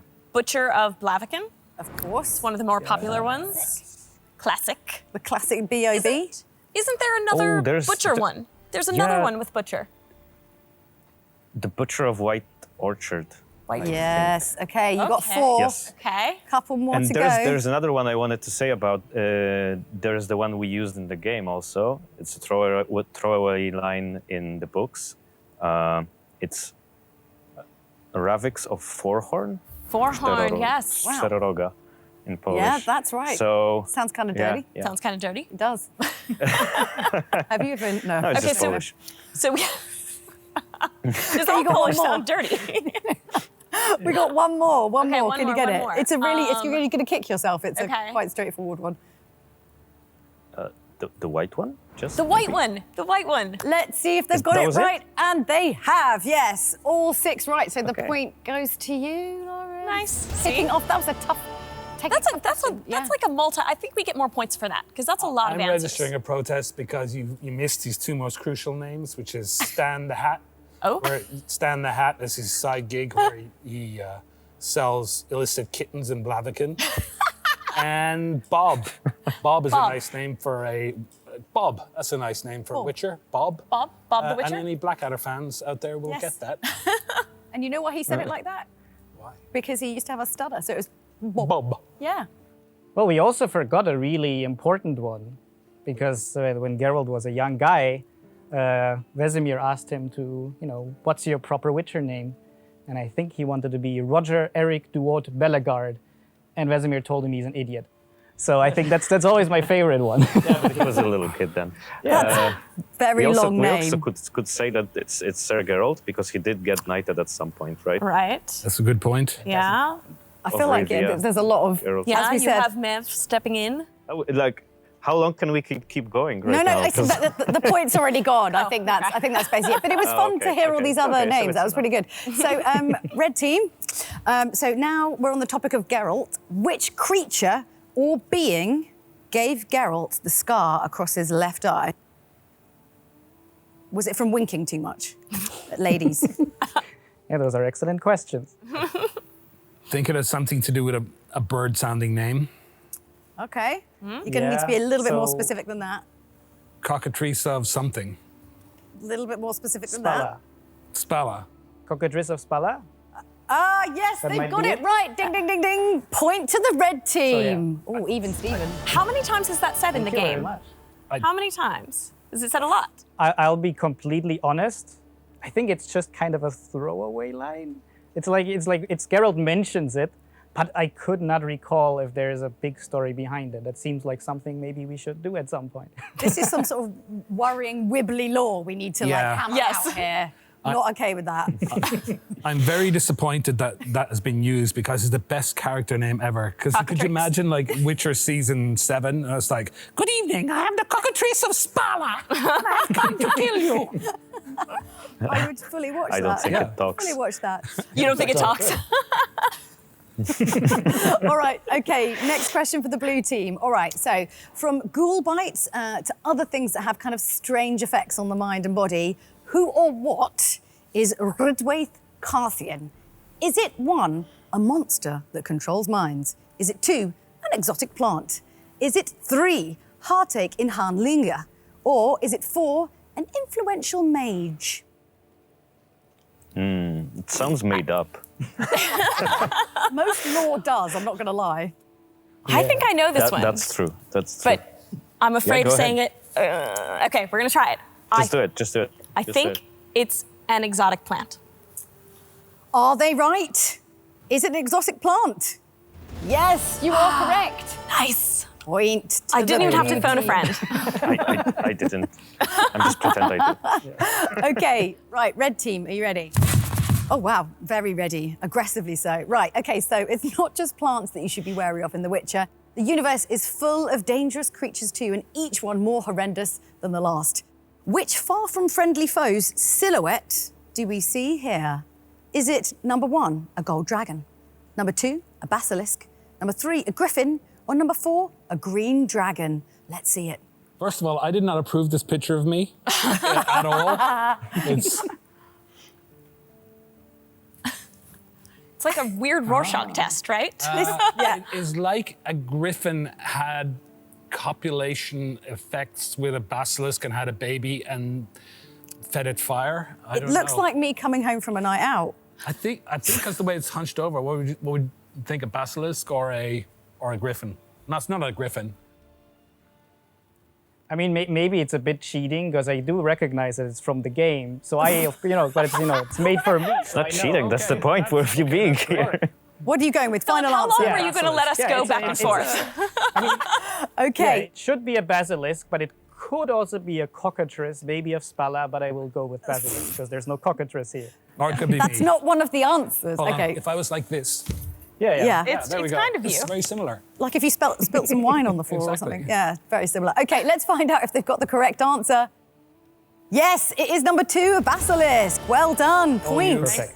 This is getting Okay, I'm into this. This is fun. Right, question for the blue team now. Now, we already know that Henry Cavill was a huge fan of the books and the games, but it seems that he wasn't alone. I mean, apparently, Lauren Declan, your colleague, Tomasz Baginski, wanted to get the show made so badly that he went kind of all in on a very extreme gesture. But what gesture was that? Number one, he wrote a passionate 25-page letter telling Sapkowski why the show needed to be made. Was it number two, that he showed up at Sapkowski's office to serenade him for a full hour? Sort of hope that's true. Number three, he made a pilot episode in which he portrayed both Geralt, Yennefer and Ciri. Actually, no, scratch that. I want that one to be the one. Or number four, he lobbied to make The Witcher part of Polish cultural heritage and thus secure a special grant needed to kickstart production. So many good endings here, but which one is it? I'm a big fan of the second one. I have heard Tomek and I would like to live in a world where this is true, but I don't think it's true. So, do you know? I do. I know this one. Yeah. Although I'm still a little bit surprised by the detail that I didn't know, which is I knew that he wrote Sapkowski a letter. Yeah. But I'm going to have to make fun of him because who writes a 25-page letter? I mean, first of all, who writes a letter anyway? But like, I mean, I presume was it handwritten? I'm sure. There's no way that was like, it's got to be cursive with like a quill or something. I really... 25 pages. Did you read it? Do you think he read it all? I do think he read it. I mean, it's Sapkowski. I think absolutely he read it. Yeah, and then he probably ripped it up and threw it away. Oh, that's a shame. I really wish that this existed so on that the we could other hand, read it. how I want to often know do what you anyone can say for 25 pages. Yeah. It's pretty impressive. But should we check that the answer's right? Unsurprisingly, it is correct. Well, can you get it somewhere? Can you read it? That'd be awesome. We got to get a copy. Yes. Yeah, I bet we can ask for it. I think this needs to happen. But I also think we should have him serenade Sapkowski at some point, just for the sake of our glee. That did happen. He told me this on a drunken night out. Because he got turned down on the 25-page letter. Because he camped outside that door in the cold and the wet for 10 long nights. And eventually, it started raining down soggy letters, pieces of letter, and it's like, go away from my window.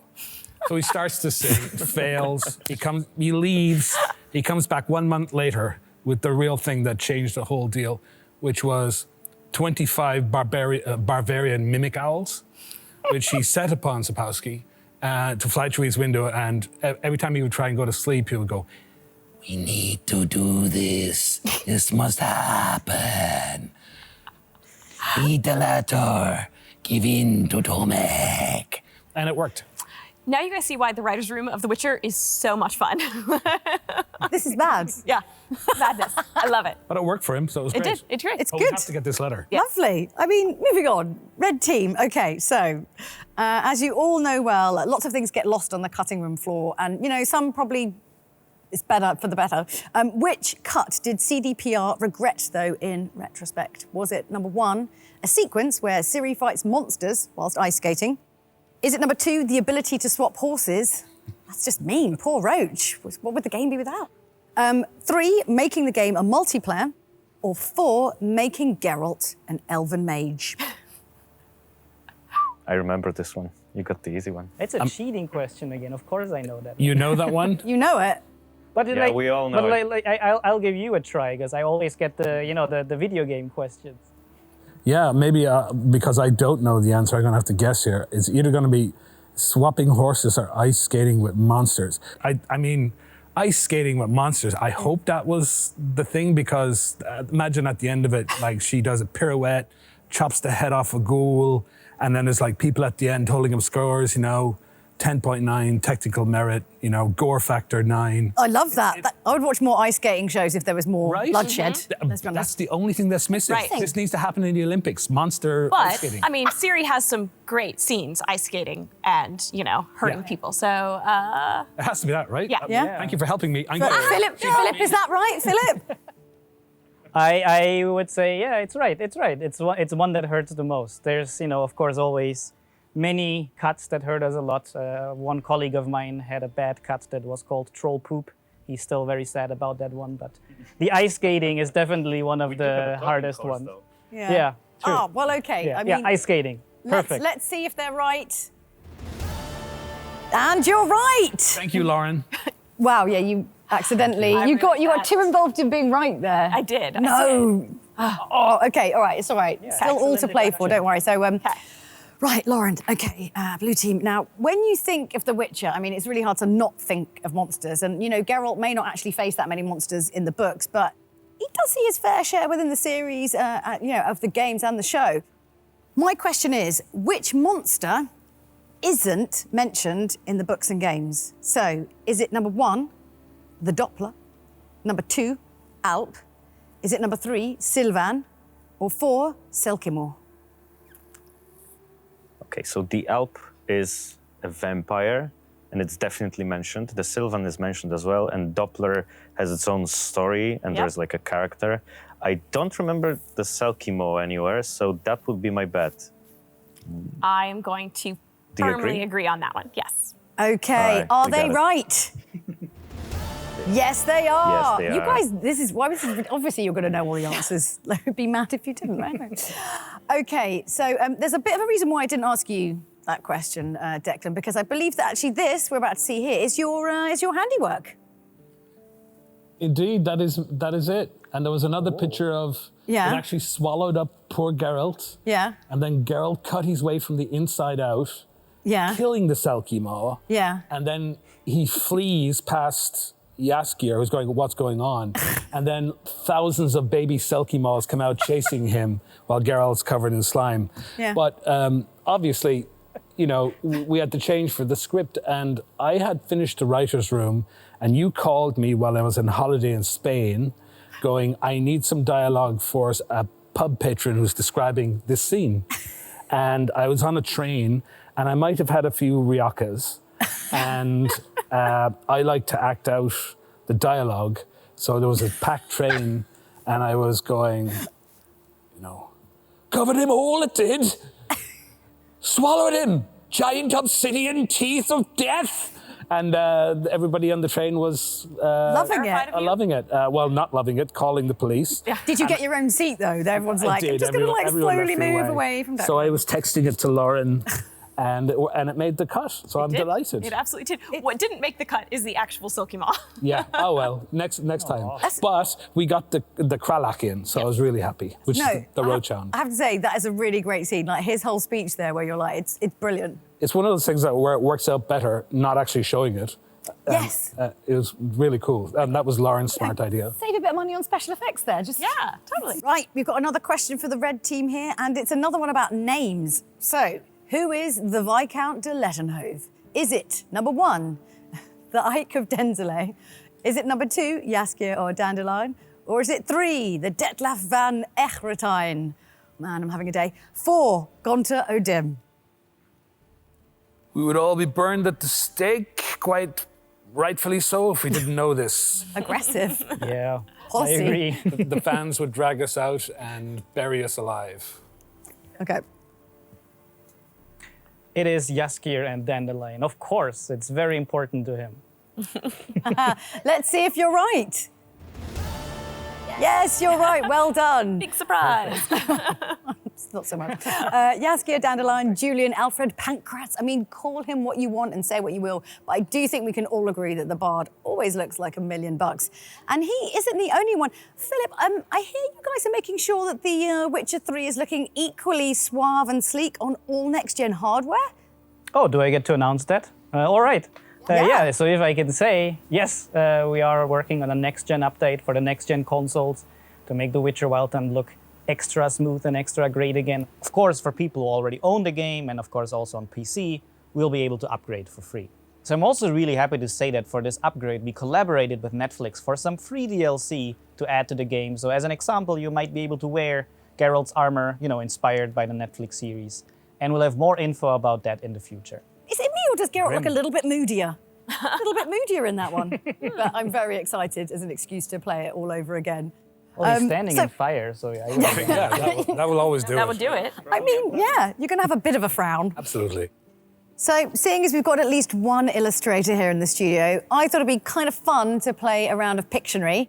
So yeah, the pencils are coming out and basically all bets are off, guys. So Lauren and Declan, I'll be giving each of you a card with a word or phrase on it, and it's going to be the same word or phrase. Now, it's your job to draw it to the best of your abilities within 60 seconds. Now, while you're drawing, your partners on the line are basically going to start guessing, and the first to guess right wins. Okay. Sounds pretty clear. Okay, so We both got teams, please turn over your cards. Take it all in. Okay, the timer starts in 3, 2, 1, go. Okay, we've got 60 seconds on the clock. And remember, guys in Poland, Błażej and Philip, let us know as soon as you know. Okay, I'm going to draw my finger because it's not working. I think I'm seeing a ghost. I'm skull face. I'm seeing a moon wraith. I might be seeing. Has a big fin on the back. It's like a. No, it's an arm. Sorry, it's an arm. The other one is cool. I see a cow with teeth. That's 30 seconds gone. It's totally a monster. Like so far, it has like four. It has 4 limbs, but it looks like very spidery. Come on, guys, you got any idea what it is? Shout out if you know. No, it's a ghoul. It's a ghoul, right? It's like it's very spindly, the face. Oh, you got it. Stop. Yes, you are right. It's a ghoul. It has to be. Yeah. I mean, that's just life. Like, that's uncanny, my drawing to that. Yeah, it was a pretty good, yeah. So with the final point going to the red team, that tallies up to a final outcome of 4 points to the blue team and 5 points to the red team. Declan's team is the winner. And The only thing is, I think it's on me, having said I'd play dirty, to play honest, because we wouldn't have got that point without your team's assist. So I think, in fairness, it is the blue team who wins. Oh, wow. Exactly, yeah. So I think we should present a little, just a tiny little token of a prize. Just a wee little thing you can put in your pocket. What is happening? It's there was a prize. No one told me there's a prize. I would have actually got. Actually, no, I wouldn't have been able to answer the questions. I don't know why. I'm just curious what the prize is going to be. You won. Okay. You got that Are you for going us? to ship this Okay. to us? This is living in right beside Lauren's pool. Blue team, I present to you Sir Gwyneth of Gryffindor. Oh my God. I can't believe you did this for us. That's okay, It's because so I get a amazing. consolation prize. Thank What? What are you doing? Oh, how do you feel there, Błażej? Oh, wait, well, you can't just eat. Well, wow. I this mean, is I taking a hope you turn. ship this to taking- Poland, right? I'm So I taking can this back on the put subway it in with front me. of my house. We're going to share custody of this, I think. We can just take turns, 6 months at a time. Yeah, exactly. I get half a year, you get half a year. And, Perfect. Exactly. I mean, you have a pool. You have a pool, I have a right? pool, I was gonna so say. it floats, right? Is it polystyrene? Sure it does. So you know, put the kids on that. They'll love it. What do you have over there? Oh yeah, Philippe. I think I have a nice little halberd. Okay. It's good for shaving. Oh, so that's our I mean, prize? how do you guys in I Poland like it. feel about that? I mean, Philippe, like, are you sad that he just gave away your giant skull prize? I mean, I'll be honest, like a halberd like that is much more useful in the day-to-day business. So Absolutely. I'm happy with that. They both work for home defense. You walk in the door, you see the halberd, you turn around, you leave. But you walk in and you see a giant griffin head and you say, who the hell slayed that? And I'm not messing with him. That's true. Yeah. That's cheaper than paying for those I'd alarm unit things. much rather have the skull. Yes, agreed. I think the prizes laid out exactly as they should have. Okay, so we'll swap weekends and weeks, all right? We'll just post it back and forth. Every third Wednesday or Sounds whatever. perfect. Okay. Well, look, Blue Team, it's my supreme pleasure to, very unofficially pronounce you WitcherCon 2021 Lore Masters. So, I mean, do you want to share like a few words of victory with your fans or any potential, future usurpers to your crown? No words of victory. It's just been so exciting to be here and doing this today. And I've loved working with the team from CDPR on this too. It's been great to partner up and actually, maybe someday we can end up in the same place at the same time. That would be exciting too. Yeah, who knows? Exactly. All 4 of us, the skull and the halberd. Right. That sounds like a party I want to go to. Not gonna lie. Some little barbarian mimic owls. Yes, it's a date. WitcherCon 2022 maybe. Absolutely. Do it. With fans, that sounds with good. lots and lots of fans. Yep. Definitely. So I do actually have one final question for you guys, for our Lore Masters here, and there's no points to be earned. Your win is safe here, but you could unlock a secret reveal for the audience if you get this one right. Okay, so we talked a little bit before about Geralt's ghoul bite earlier, and after that incident, Geralt is taken to safety by Yerga, but the White Wolf isn't really having it. He asks Yerga to take him to the Blue Mountains, saying, "He'll save me." Who is Geralt talking about here? Come on. It's got to be Daddy Pants, right? I mean, I wrote the line, so it's kind of unfair for me to answer it. I mean, you know, if Geralt has like one guy who he's always looking out for, it's usually Uncle Vesemir. Yeah, okay, it's Vesemir. You are absolutely right. The answer is Vesemir, so well done, well done. But also, I have to say, Lauren, I did hear kind of like some sort of mutterings backstage that this sort of might be the year of Vesemir. So can you explain to me why, to be fair, I shouldn't really been eavesdropping, but why is it the year of Vesemir? I was going to say, we cannot keep anything secret, can we? No. So, you know, I've spoken a lot about Vesemir. I'm really excited to introduce him in season 2. And to finally meet this man who basically created Geralt, who shaped Geralt into the Witcher that we know and love.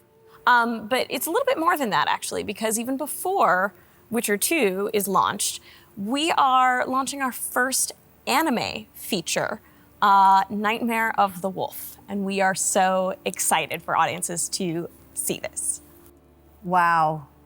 That looks incredible. That is pretty exciting. That is very exciting. Oh my goodness, wow. And if you notice, there's a date on this, so you're not gonna have to wait very long. That's really soon. It's that kind of time. I'm really sorry to say, but it is basically the end of panel 2. So I'd like to thank Błażej and Philippe for joining us from Poland. And of course to Declan and Lauren. And you guys at home, I mean, did you beat the pros? Did you get more questions right than they did? I don't know. Well, we'll find out soon enough. But I do hope that you stay tuned, because if you've enjoyed what's been revealed so far, you do not want to miss the next reveal that's coming right up.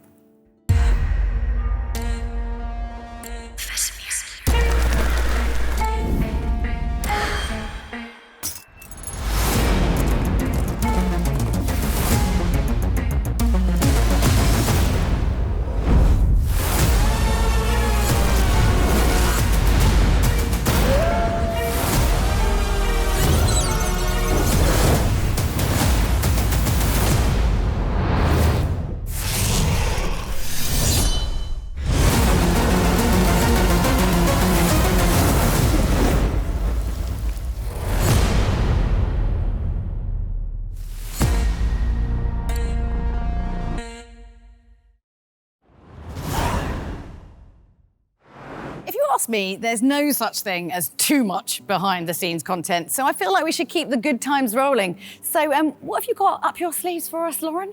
Well, I am so excited to take you to a place that I think all fans are dying to see. It's a key spot at the core of the Witcher universe. Join me on a tour of Kaer Morhen that touches upon the Keep's lore and visual style across 3D and 2D and live-action formats, from the games, the series, and the anime film. Come on inside. Creating Kaer Morhen for Season 2 has been quite the adventure. We have worked so hard to bring this ancient keep to life, the place where Witchers return each winter to rest and restore. I'm excited to welcome you all, legacy fans and new audiences alike, home to Kaer Morhen. Over 1,000 years old, this building has seen more than its fair share of danger. Each column and stone tells the story of how Witchers endured amid the dark history of an evolving continent. The Kaer Morhen scene in the video game is in the prologue of the first Witcher game, where players must defend the stronghold from the attack of Azar Javed and the Magister. In Witcher 3, the dreaded Wild Hunt attacks and lays siege to Kaer Morhen in an attempt to kidnap Ciri. Players are also able to explore the keep's surrounding regions and dig deeper into Witcher history. In the last few years, the Witcher universe has expanded rapidly, and with it, our understanding of Kaer Morhen.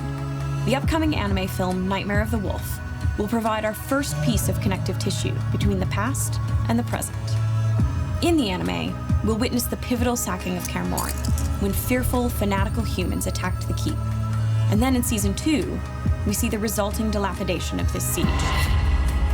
At the very heart of Kaer Morhen is the Great Hall, built in stunning detail for Season 2. We see that the keep's tables are empty, its giant fire pit casting more shadows than light. At the center of the Great Hall stands the Medallion Tree, a mysterious and looming memorial where the medallions of fallen Witchers have been hung for hundreds of years, a reminder of the brotherhood that bonds them, even in death. We also glimpse the Witcher Armory, full of weapons and elixirs to help the Witchers defend the continent and themselves against future attacks. And those who know, know.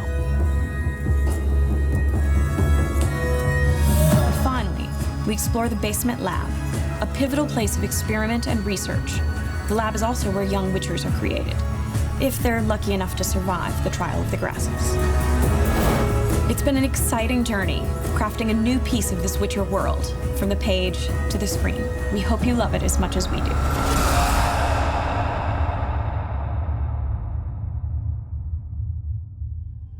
Mimi, what's it been like to be back, you know, amongst kind of all the cast? When was the last time you saw them? Some of them I haven't seen since early last year.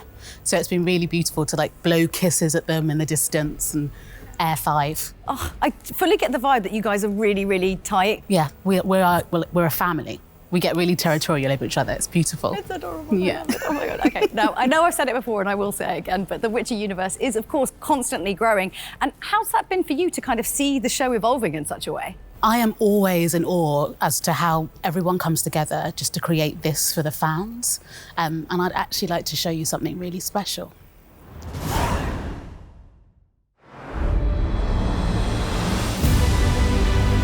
I'm Matt. I'm one of the stunt performers on The Witcher. I'm Dan.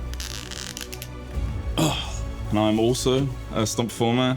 We can't be in the shot, so we need to be greened out. And they use the heads as sort of a reference, how the creature would move and so on. We'll be back at the studio choreographing different fights and that sort of thing, and just go onto the set and then green suit up. So obviously this is the real deal. Yeah. This is us day to day. We're on set, holding up our green heads. So this is the smallest. It's took a little bit of a beating over the course of filming. Extremely long pole. And So, obviously we need to maneuver the head as per the choreography. This one, the other one, his arm everywhere, and he gets, across, and it's just absolute chaos. It's what I think the fans want to see. Like right at the end, it just all kicks off and is, it's full on.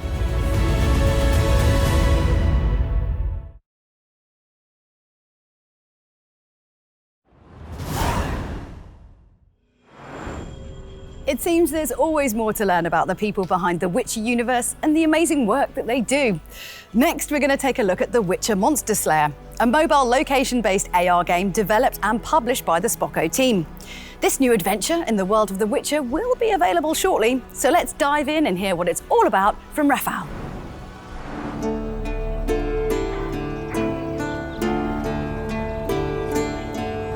Have you ever dreamt of being a Witcher? In our game, The Witcher Monster Slayer, you'll strap on the boots of a professional monster hunter and explore the real world around you. By combining a location-based genre and augmented reality with the visual quality known from The Witcher 3 Wild Hunt, we're bringing the monster-infested realm directly into our world. To feel what it's like to be a professional Witcher for yourself, all you need is your phone. But our game is not just about hunting and killing beautifully rendered beasts. Above all, it's the adventures we live that define our experience as a Witcher.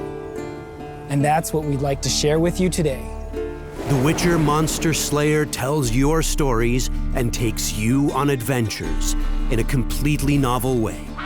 It will be witchering like you've never seen before. Imagine facing an iconic task that only a Witcher can handle. Who are you? Lifting a curse that has turned an innocent child into a bloodthirsty Striga. Since when does gold burn? Few have ever succeeded in breaking the spell or killing this particular beast, though many have tried. In The Witcher Monster Slayer, this task will fall to you. Put your bravery to the test and see if you have the power to save the cursed child, where so many others have failed. But to rise to this challenge, you'll have to pay attention to the world around you, because the game plays out in real time.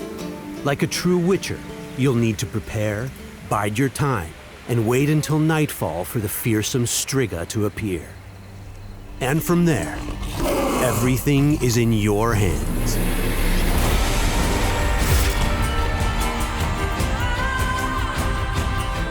Since the worldwide premiere is just around the corner, prepare your phone and be ready for July 21st, 2021. The Witcher Monster Slayer is going to be available for free both on Android and iOS, And you can also pre-register right now on Google Play and grab some cool stuff on release day. The path awaits you.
Clearly, there's plenty to look forward to in the coming months or even years.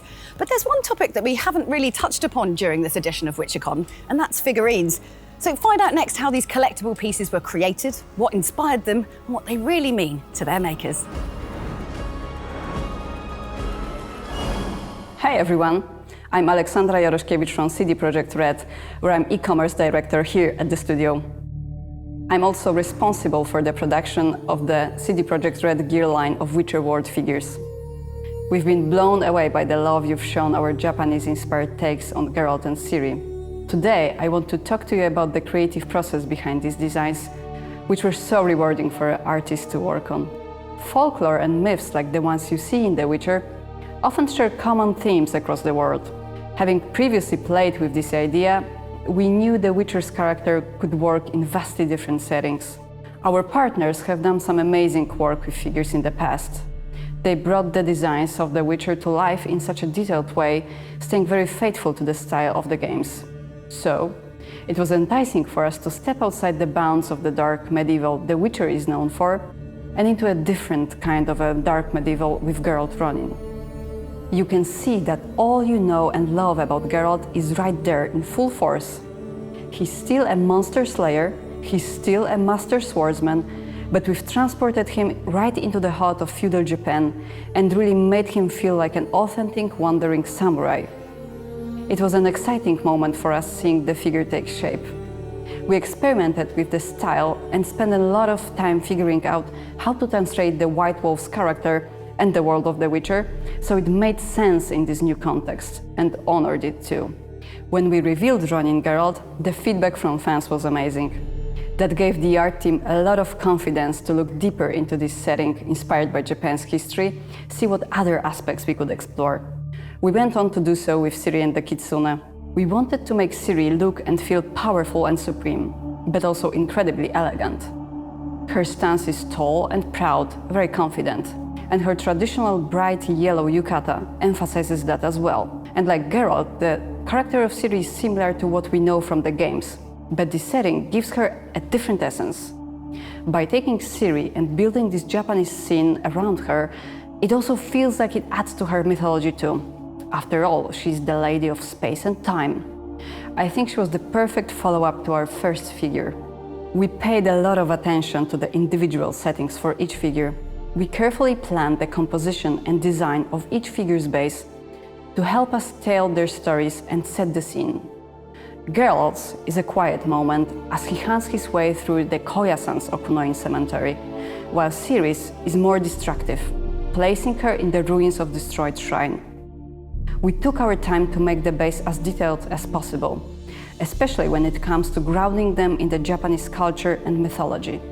The creatures that accompany each character are another way we bring in additional Japanese influences that add to the story of each figure. The Ronin version of Geralt is accompanied by an owl, a friendly Tatarimoke spirit, as he prepares to battle evil Oni demons.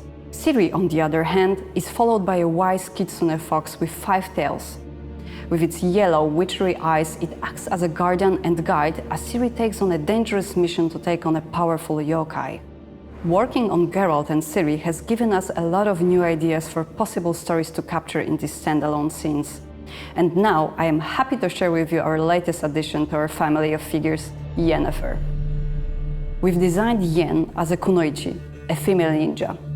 The colors and the atmosphere fit her beautifully, and the ninjutsu style connects nicely with her character.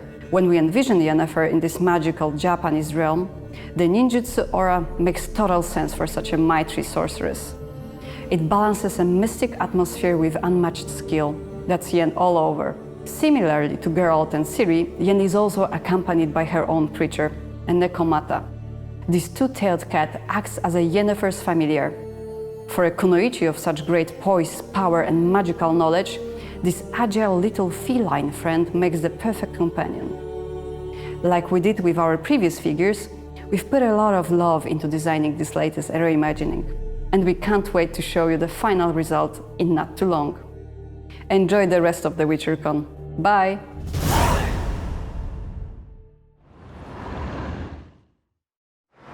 Now there's a person who's found their calling, and you know what? They're not alone. In the next instalment of Humans of the Continent, we'll unveil another one of the invisible forces working passionately to make Season 2 the best it can be.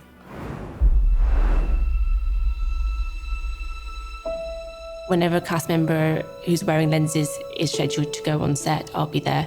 My name is Ashruti Patel, and I'm responsible for dealing with all the contact lenses. The lenses are all supplied by Eye Ink FX. Christina Patterson, she's hand-painted every single one on the show. With the different worlds of the Witchers, there's been lenses in different worlds as well. So we've got Yennefer with the lenses. Some of the elves have it. And then when characters turn into like creatures, it's been great interacting with the cast members and seeing how that world's been created. Going from makeup to lenses to actually costume and seeing them all ready to go and acting on set. And just that journey, it's great to see that.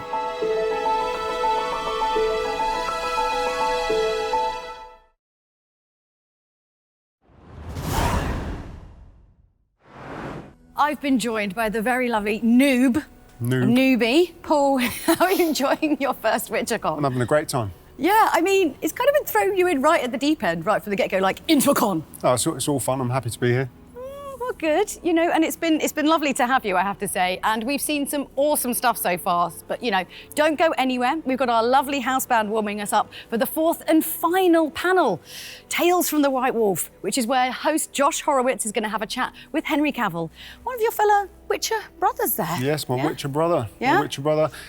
It was an absolute joy to work with him, and we shared a lot of the same ideas about what the Witchers were about. So it was nice to get excited about working with him on Season 2. Did you bond? Well, we did bond. We did bond. There was, you know, during the COVID time, some elbows going on. But I'm just really excited to see what he's going to say about me, because I'm sure the excitement was just as high when he found out that Lambert was going to be played by an actor that he didn't know existed. I'm sure, and I hope that it'll be equally gushy. Why don't we throw it over to the house band?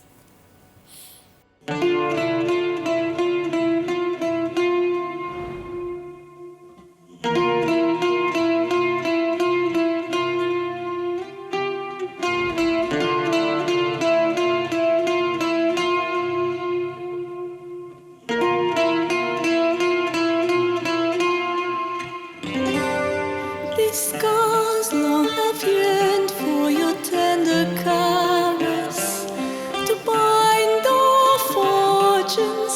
Then what the stars own, rend my heart open. Then your love profess, a winding weaving fate in which we both atone.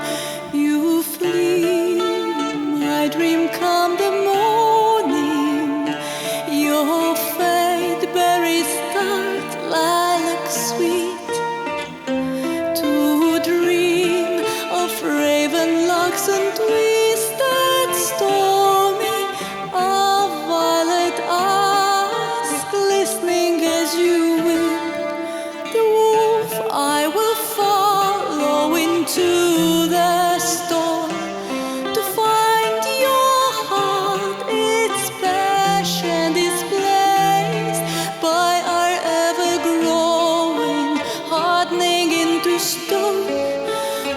obstacle to hold you in a heated embrace. You flee, my dream come the morning.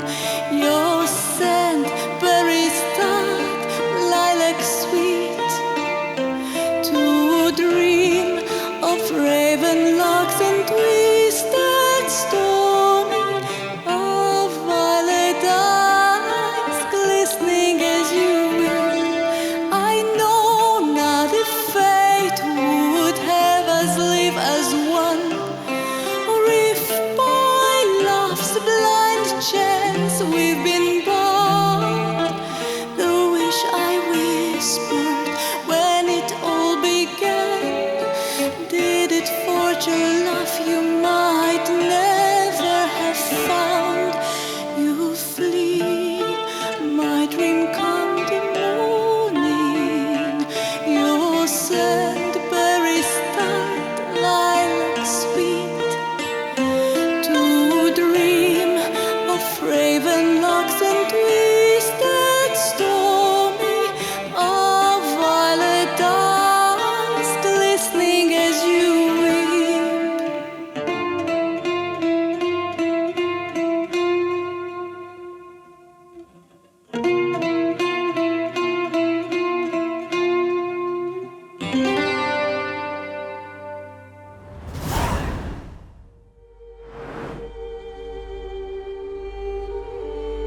Thanks, Julia. Thanks, Paul. Well, what would a WitcherCon be without the Witcher himself? He's the man of the hour. He's a super fan who happens to look amazing in a white wig.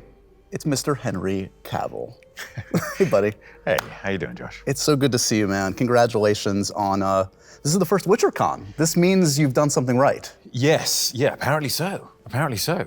It's exciting, very exciting. Does it feel like a bit of validation? This property means so much to you. You are a legit fan. But to know that the fans have come out in force and validated this first season and are ready for more just must mean the world to you. Absolutely. It's, you know, when you go into a show like this or an IP like this, after having played the games and read the books, and I love it as much as all of the fans out there. And so I do everything I can to represent Geralt in the best way possible. And to have something like this happening and a second season, it's all very exciting and very validating. And I'm just glad that whatever I'm doing, whatever we're doing is entertaining. By the way, thank you for welcoming me to your super chill house. This is like a very welcoming environment. It's exactly what I imagined Henry Cavill's place to be. This is well, I just figured if we're gonna do it anyway, I might as well do it at my place. Yeah, I'm glad you're comfortable. I'm excited and a little scared at the same time. It's okay, so just don't touch anything. Okay, yeah. Mostly poisonous. Yeah, I believe it. Your buddy, your new co-star, Paul, was just gushing about you to a degree. Talk to me a little bit about, maybe is there any reciprocal gushing you want to get out of the way, first of all, and what's it like to welcome new cast members to season 2? Is there an initiation at all when you join the Witcher cast? Lambert, what a jolly nice chap.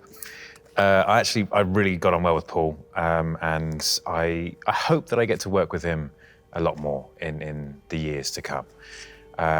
It's initiation ceremonies or anything like that? No, not really. It was obviously a slightly off-kilter year, and so the regular initiations of maybe hanging out in an English pub and having a Sunday roast weren't quite the thing. But we obviously, I hope they enjoyed working with me, but I definitely enjoyed working with them, and it was a lot of fun hanging out here. We were joking before, we were looking at some footage before we got started of how ambitious the production is on this. I mean, the scale is gigantic. Is that the biggest difference between the production of something like Witcher and other things? You've been on major productions before, but is that the key difference, just sort of the practical sets, the environments? What would you say are the big differences? I think it's more of a genre difference than anything else, because anything of scale is always scaled in its own way. Yeah. And I mean, whether it be Superman, which it's contemporary, but it has the other fantastic elements to it, the superhero elements, which make things feel gigantic, even though it's just a gigantic green room. It's taken months of prep of wire work to get there. And then there's the genre stuff like this, where it's all sets and costumes and wigs and hours and makeup, and that makes that feel particularly large. But then there's also the Mission Impossibles. And Tom doesn't do anything on a small scale. And Chris McQuarrie sort of does everything, so when he does it, it is magnificent. And everything is big in its own way, really. But yeah, with this, it's you notice it because you're walking onto a set like this, and that's in a room filled with other sets like this. And it is extraordinary. It's a fun experience. Lauren and Paul were also talking earlier about sort of the bond between Geralt and other Witchers, and how you kind of equated it in some ways to your own family dynamics with your brothers. Is that fair to say? Was that a useful tool for you, applying your own experiences in your own family to even this fantastical world? I think when it comes to the Witcher family, if you will, it's the same kind of family tag that I would put on not only my actual brothers of blood, but the people who are my friends, who I call brother. And it's not something I just throw around. And those people who I do call that, they are very, very close to me. They are akin to a brother. And so that's more so how I would probably refer to as the Witchers, because we come from all different walks of life.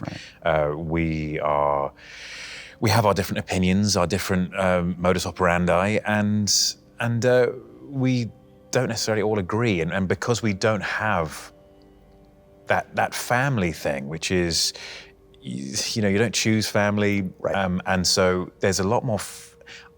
Again, this is a greater debate, but with family, there tends to be a lot more in the way of highs and lows, because maybe it's because you always imagine family's going to be there. And no matter what. And even if you do something fairly horrific to one of them, and it's with these guys, it's not necessarily like that. Because yes, they are a small guild, if you will, a very small and an increasingly smaller group of people. But it's because they are a unit like that, and because they have this shared sense of sorrow and loss, and the world is changing, and they are becoming more and more obsolete, that they do have a kinship there, but not the same way that I may have with my brother Nick, Charlie, Simon, Piers, but maybe in the same way I may have with someone else like Ben.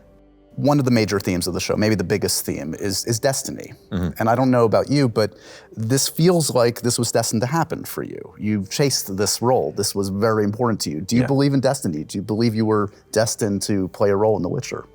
I have been asked this question a lot, and I've definitely debated fate and destiny with my team, and we all have very different opinions.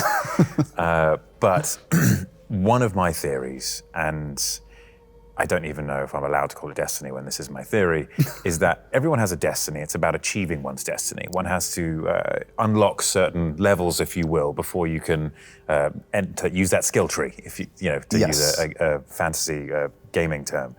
And that's what I feel destiny is. And so I had to achieve a certain number of things to get this opportunity to play Geralt. It wasn't going to happen if I just lay on my sofa eating pizza. You have to meet the moment. You have to rise to, Absolutely. You set yourself up for success, and you got there.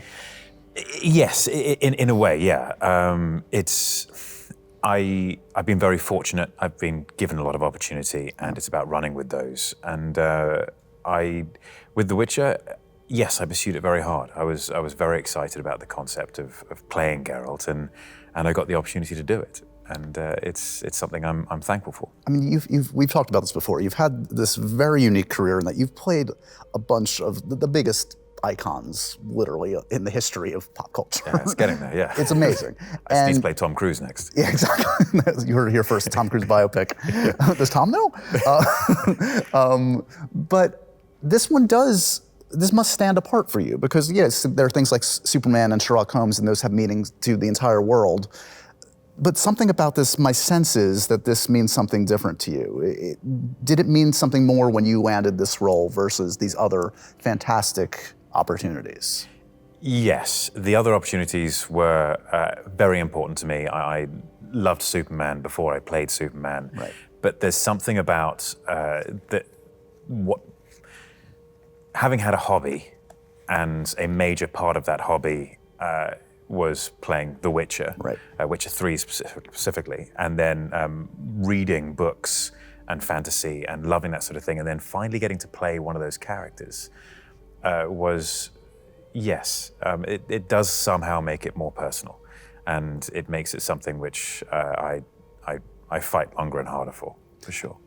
Talk to me a little bit about growing up, and I know this about you, that again, you lived and breathed this stuff, but as a kid, what did fantasy mean to you, and how were you introduced to it? My dad would read me books, and I have this vivid memory. I don't remember the words, but I remember lying in bed and hearing his voice. He had a great reading voice. Still does. Wait, is your dad still reading to you at night? Yeah, but I can't read. Yeah, I have people who read my scripts to me, and I just repeat the lines on camera. The secret to every success, I have one of those little earwigs. My dad would read to me, and he got me into the fantasy genre and the sci-fi genre, and then very much computer games as well. And so reading fantasy has been, that's what I read. Those are the books that people have, all the different kind of books they read when they have time off. And when I have time off, when I have free time, when it's not scripts, it's fantasy books and sci-fi books. Did you, as a kid, how were you expressing yourself? Were you drawing or writing? Were you play acting as a kid? How did it kind of manifest? I don't think I drew or wrote. I'm sure my mum would be able to tell you a story otherwise about that. I do remember having a creative lean where there was one time I was reading a book about Douglas Bader, and I loved the book, and I think I was about 11, so practicing for my common entrance exams, which gets you into secondary school. And there was a question which said, write an essay on this sentence or this picture. And it was a picture of a clown. And so then I then wrote a story about a Spitfire pilot who started off as a clown. Sure. And so that was very much my lean in writing. I would always be quite creative and try and write what I wanted to write. But more to your question, as I did in art class, build a little castle out of clay because I wanted that for my Warhammer miniatures. I was collecting, I think, wood elves at the time, and I wanted that so I could put them on the castle. Of course, it's completely wrong. They don't live in castles, they live in the woods. But it was still something which I did, and I think that's how I expressed myself. And so it was storytelling and verbally and building castles out of clay. You're still doing that, and metaphorically cool now. Yeah. Gaming, you mentioned gaming, which obviously is a key component of how you entered this world. Do you remember when you first played The Witcher 3 and what sucked you in? I actually played The Witcher 2 first. Okay. And I was very busy at the time. I read some good reviews, dipped into it, and I was like, okay, I can't immerse myself just yet, and so dipped out and never got back into it. Right. And so Witcher 3, when it came out, I just got stuck in, and the world building in that is so fantastic. They've set their rules. The graphics in there still stand up today. I mean, I've been playing on my 3090, and thank you very much. And people screaming out there who still haven't managed to get one. He's the Witcher, guys. Cut him some slack. Yeah, it's the Witcher. And so I think the graphics still stand up, and that's what I loved the most about it, was the immersion in that world. And you could really feel like you could just go do anything. And the detail was extraordinary, the characters, the storytelling, the nature of what everything was so wonderful, and all from Sapkowski's amazing work. And it was an adaptation, yes, but a sort of a post-adaptation. Right. It's post the books, but they're also doing some stuff which kind of happened during the books. And I thought that was a nice way of doing it, because they're not really changing any major rules, but it's more like an ode to that world. Yeah. And I think they did an amazing job. Well, it's a great example of this series, this IP, as you say, honoring kind of the medium in every form. The books work as the books, the games work as the games, and your show works as the show. And they're not literal adaptations of each. They're each embracing the form they're part of. Yeah, yeah. It's a very intelligent way to go. So have you played the game since being The Witcher, and is that an odd experience? I funnily enough, not long ago, fired it up again, and just because I wanted to have a look. And I don't know if I told you this, it may have been you, but I played the game through a couple of times, both on the second hardest difficulty, Blood and Broken Bones, I think it is, and then Death March, which is the not fun way of playing the game. And so I thought, you know what, I'm gonna have some not fun way of playing the game. And I definitely need to re-warm myself up before I get into that. It took me 3 goes to get past the ghouls at the beginning.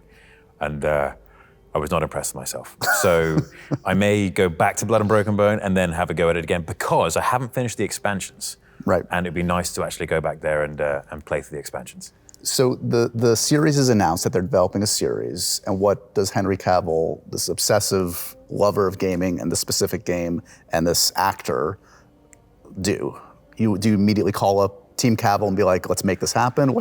How did it go down? I called up Team Cavill, I called up my agents, and I said, guys, I hear this is happening. Let's get on top of this. Let's get ahead of this before anyone else jumps at the opportunity. And so they were calling, and I believe it was at Netflix almost immediately. And they said, look, we haven't even got a showrunner yet. We haven't got anything yet. So come back later. Right. And eventually Lauren was brought on as showrunner, and so we kept on calling, and then I went to go meet her, and that was our first meeting. And then I actually didn't get the role. It was a, you know what, it's thank you, but no thanks. And then they went through a full casting process. And then I think then they went, oh, actually, let's maybe revisit that. Right. And ended up working out in my favor. Wow. So I went from heartbreak to feeling quite good about it. I was going to say, that must have been crushing at the time. It was a little crushing. It was a little crushing, because I actually hadn't read the books until Lauren had mentioned them to me. So Lauren introduced me to the books, and I was like, oh my goodness me, I thought the books were like a play off the games, because they all had the game cover on. And so I then went and read them, and I thought, these books are absolutely spectacular. I read them all in record time. Wow. And I was literally landing on in a plane, landing at one stage. I think it was reading A Shard of Ice, and I didn't want to get up from my seat, even though everyone was moving. And I was like, no, I haven't finished yet. You don't know what's happening. So then I got the news, and I thought, oh, okay, well, it's understandable. Sure. Maybe that's not where they want to go with it. To have Superman playing your character is definitely an understandable choice. And so it was a heartbreak, yeah. But then later down the line, the opportunity popped up again.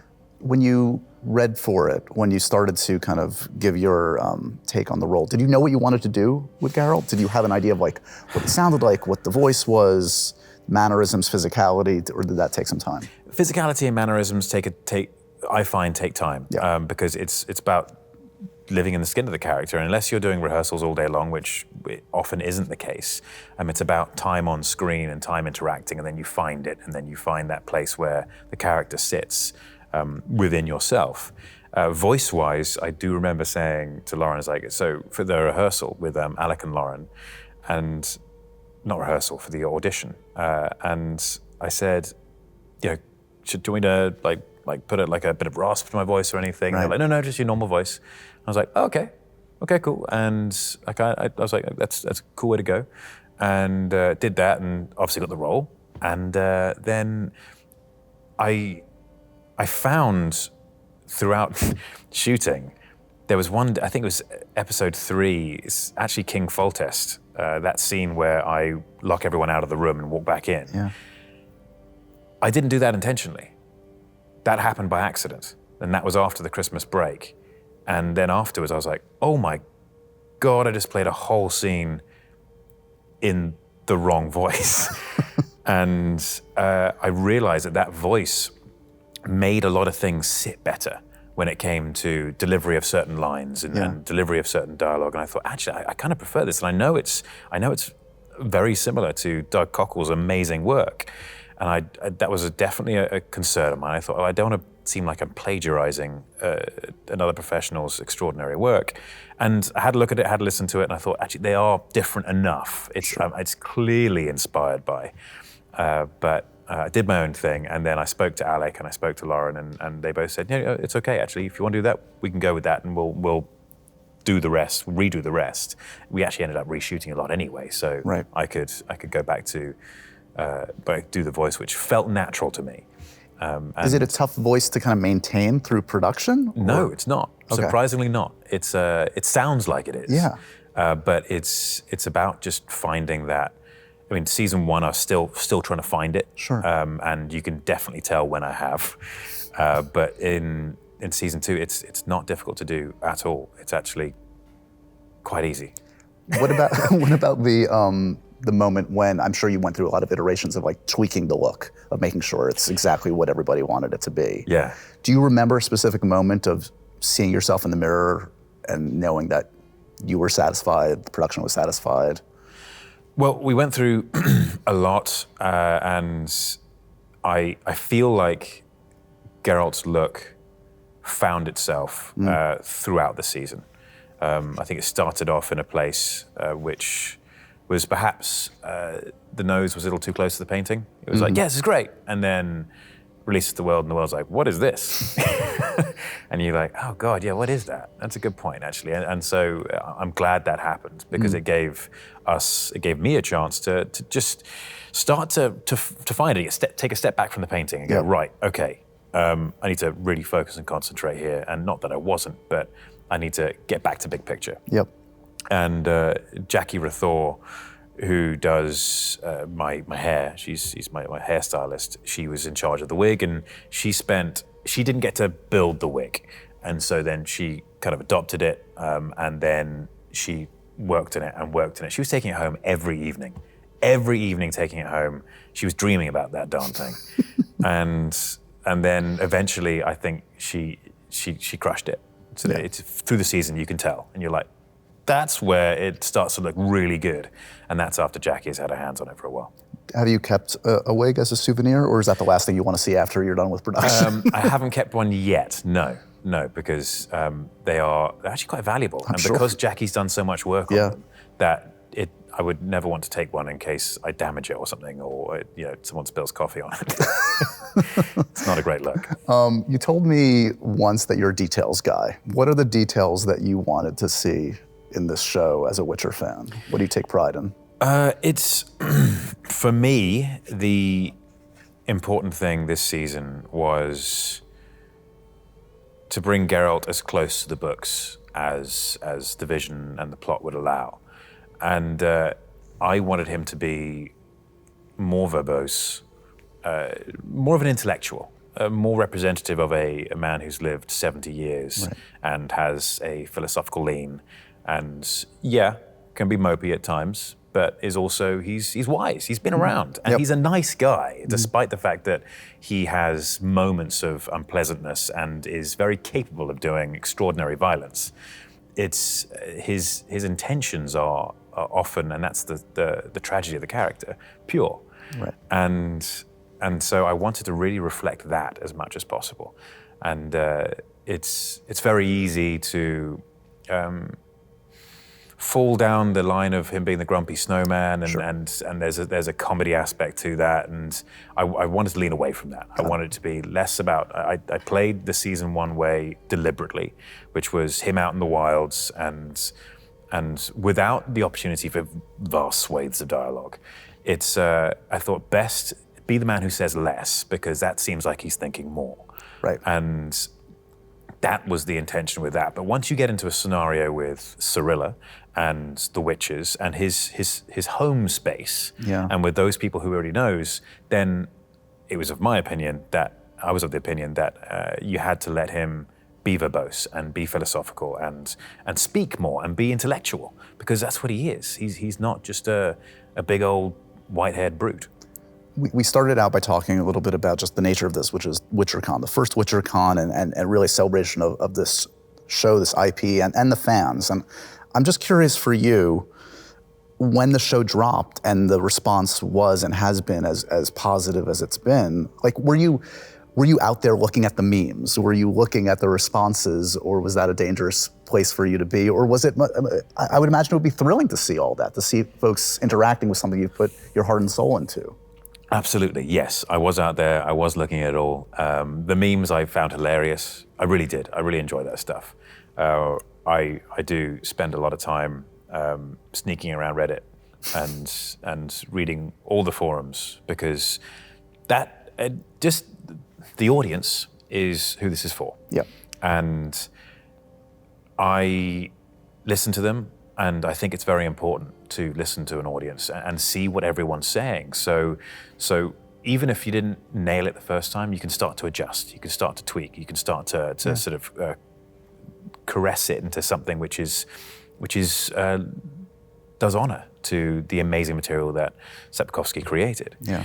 And so I was reading, positive and negative, and I think it's important to do it. It's really important. Did you guys know that Toss a Coin to Your Witcher was going to become the earworm that it became? I mean, yeah, it was pretty catchy, but I don't think. I mean, maybe in other rooms that were discussing these kind of things, they're like, this is definitely going to be a hit. But when I heard it the first time, I was singing it to myself when I was watching all the stuff before doing press and all sorts, and that was one of the things that stuck in my head. And so, yeah, I think I probably knew subconsciously, just didn't actively say, this is going to be an earworm, for sure. Mark my words. And now it's your ringtone on your phone, which is a choice. It is. And Joey's the background. So we know from a quiz earlier in the con about all the nicknames for your character. There are a bunch of them. I'm of the mind that more is more, so I want to propose to you some new nicknames for Geralt. Cannot wait. You can yay or nay them. We're friends here, it's all good. Okay. I think we're all good. We'll see. Yeah, okay. All right, I have a boot dagger. Cool. All right, let's take a look at a photo and I'll give you my take. Let's start with the first photo, please, of Henry. Big tree guy. Okay, I call this guy the sketchy Silverado. You know what? The sketch, yes. I mean, it's white here technically, I suppose, but I mean... No, but there's lots of silver there. There is a lot of silver. I feel like if you go into a bar and say 1 beer for the sketchy Silverado, you're always gonna get a beer. Yeah, or you'll be led into some crazy dungeon downstairs for special clientele. Exactly, a special club. But this, if I walked outside of a bar and that guy was standing there, definitely the sketchy Silverado. Yeah, I might go to a different bar if I saw this guy outside the bar, but yes. Let's go to the next one. This I call the bathing brute. Yes. It's accurate. It is accurate. It's he's definitely bathing. This is a case where less said the better, I feel like. The audience just wants to probably just take this in for the moment. Yeah, let them soak like I was. Let's go to another very literal one. This is, I call this Roach Rider. Roach Rider sounds like something from some post-apocalyptic world. Yeah. Like sort of from the Atlantic Basin and the Roach Riders. The Roach Riders took us out. Or it's like an insect repellent company. Yeah. Yeah, maybe it's too much about Roach and not enough about you, now that I think about it. If someone takes this and they put some kind of, if they, like in Photoshop, just some big spray cans. Exactly. This is a new business opportunity for you. Yeah. Next one, please. Tall, dark, and growly. I would say tall, dark, and slimy. Yeah, that must be a fun day on set. That must be a happy memory. Oh, actually, I've got a story about that. Please. If we have time. Yeah. It's this day, Cal had run out of my trailer, and there was these metal stairs outside the trailer, and they all had holes in them, to obviously so they don't become flooded with rain. Right. Cal got one of his claws stuck in it as he jumped off, and all I heard him do was yelp, and I thought, oh, he's landed badly on his shoulder or something, and went up to him, and he was looking shamefaced and holding his paw up, and he had ripped his claw all the way off apart from a little bit, and lots of blood, all sorts. We had just been called to set, and I was going, okay, how do we do this? Leah, could you please take him to the vet, and I'll go to set. She said, you gonna be okay? And I was like, yeah, no, I'm good. Just let's make sure Cal is looked after and he's gonna be okay. I get a call as I'm getting gooped up. And Leah says, right. Vet says, should be fine. They're going to remove the nail. And they need to put him under. And the vet has just warned and said, look, dog's going under. They may not necessarily wake up. Wow. And so I'm sitting there thinking, I'm never going to see my dog again. Oh my God. And I'm here on set doing this rather than with him. And this was a particularly rough moment, but it was freezing cold outside, right? There wasn't really a warm tent set up, even though I'd been covered in, I think this was yogurt, mostly yogurt and something else, and some kind of fruit, I think. And little bits of stuff to make it look like intestines. And I stood in front of the lights outside, and I was like, this is the good warm spot. Right. And I realized I was smoking because it was so cold outside and all the liquid had heated up in my costume. And so I then said, look, we need to take advantage of this. I think it was Alex who was shooting this.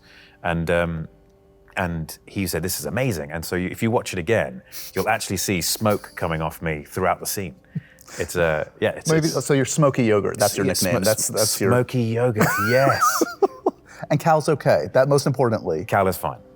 As a new dog owner, that story really hit me. That the story. Yeah, he died. No, don't even joke. Let's go to the next one. I feel like you have a future in Vegas as the Magic Man. Oh yes. It's like, pick a card. Not that card. The choreography's already there. You just need some backup dancers. I said 4 of clubs. Exactly. And the last one, I call this is my name if I were a Witcher. Let's just call him Jerry. Good old Jerry. He's the guy at the bar. He's always there, same spot. Jerry. Bit weird. Yeah, smells kind of funny. Jerry. It's Jerry. Don't worry about Jerry. I wasn't going weird. I thought he was cool, but okay.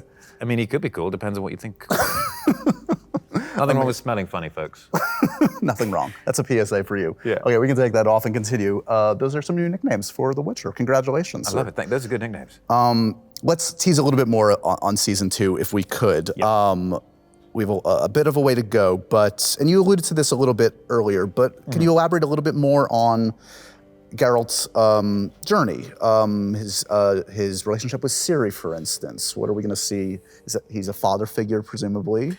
Yes. I mean, as I said before, Geralt he's a wise man. He's 70 years old, and there was some discussions about him sort of struggling with everything. And I thought, there's definitely going to be a different. This is a different turn for him. Yeah. But he's also wise. You know, he's 70. He's probably seen a few children in his time, and out and about in the world, and knows what they're like. And he's heard stories from people, and he's interacted with people who are far more difficult than maybe Cirilla will be. Yeah. And he, so I wanted him to be warm. If not a father figure, then definitely an older brother figure. And it to have this kind of just a caring nature to him, but also tough, because he's not going to be super soft. He himself has lived a very hard life, and she is about to live a very hard life. She's no longer a princess, and so he's not going to be softening her up any further. He's going to be being straight down the line. And that was very important to me, that Geralt had a sense of humor, while also being tough and also being intellectual and wise. And so I tried to lean into that as much as possible when it came to the relationship with Ciri. Another important relationship with Jaskier. Where are we going to see? Well, I can't really say too much about that. Okay. I will say that I absolutely love working with Joey, and Joey is very well versed in the books and the lore and the IP. And so it's always a pleasure sitting on set with him, waxing lyrical. Another one you probably can't say much about, but everyone wants to know, of course, there were fireworks the first season between Yennefer and Geralt. Yes. What can we expect? Presumably, hopefully, we'll see her again. Again, I can't talk about much, but people are fans of the IP, in for plenty of surprises. Let's talk about a familiar character, but one we haven't seen yet, Vesemir. Yes, indeed. Are you excited for the fans to finally see this relationship depicted on screen? Absolutely, yes. Kim and I, we worked with each other a lot to try and create a bond between the two, and something that was important and something that was genuinely caring. and not so simple, not so basic, not just like ugh men and we do this and we kill stuff. We wanted it to be sensitive, and because I believe that real men are very sensitive. They are very capable of doing things which can be like violent if possible or if necessary, but at the same time they are incredibly capable of love and caring amongst men and towards children and family and all sorts.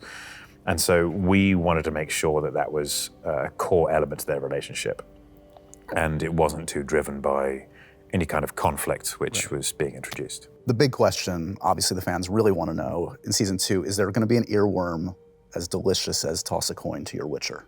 There's something pretty darn good, actually. I mean, Joey's very talented, and there is something pretty darn good, but only time will tell. This is just from the fans, not from me. More bathtub scenes, or is Geralt now taking up showers? What's happening with his bathing routine now? Yeah, Geralt only showers from now on.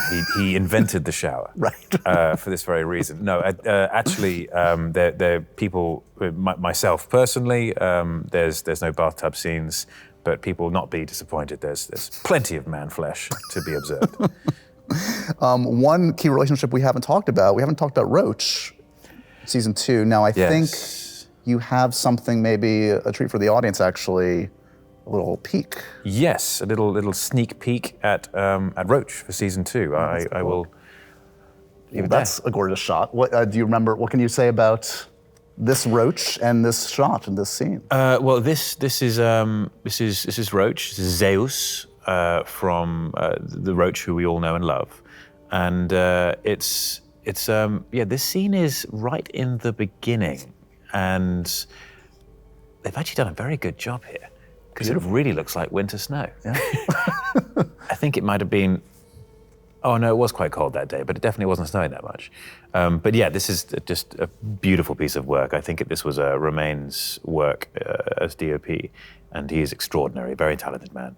And this is myself and Cirilla at the beginning of our journey. Had you worked a lot with horses prior to Witcher, and how have you been?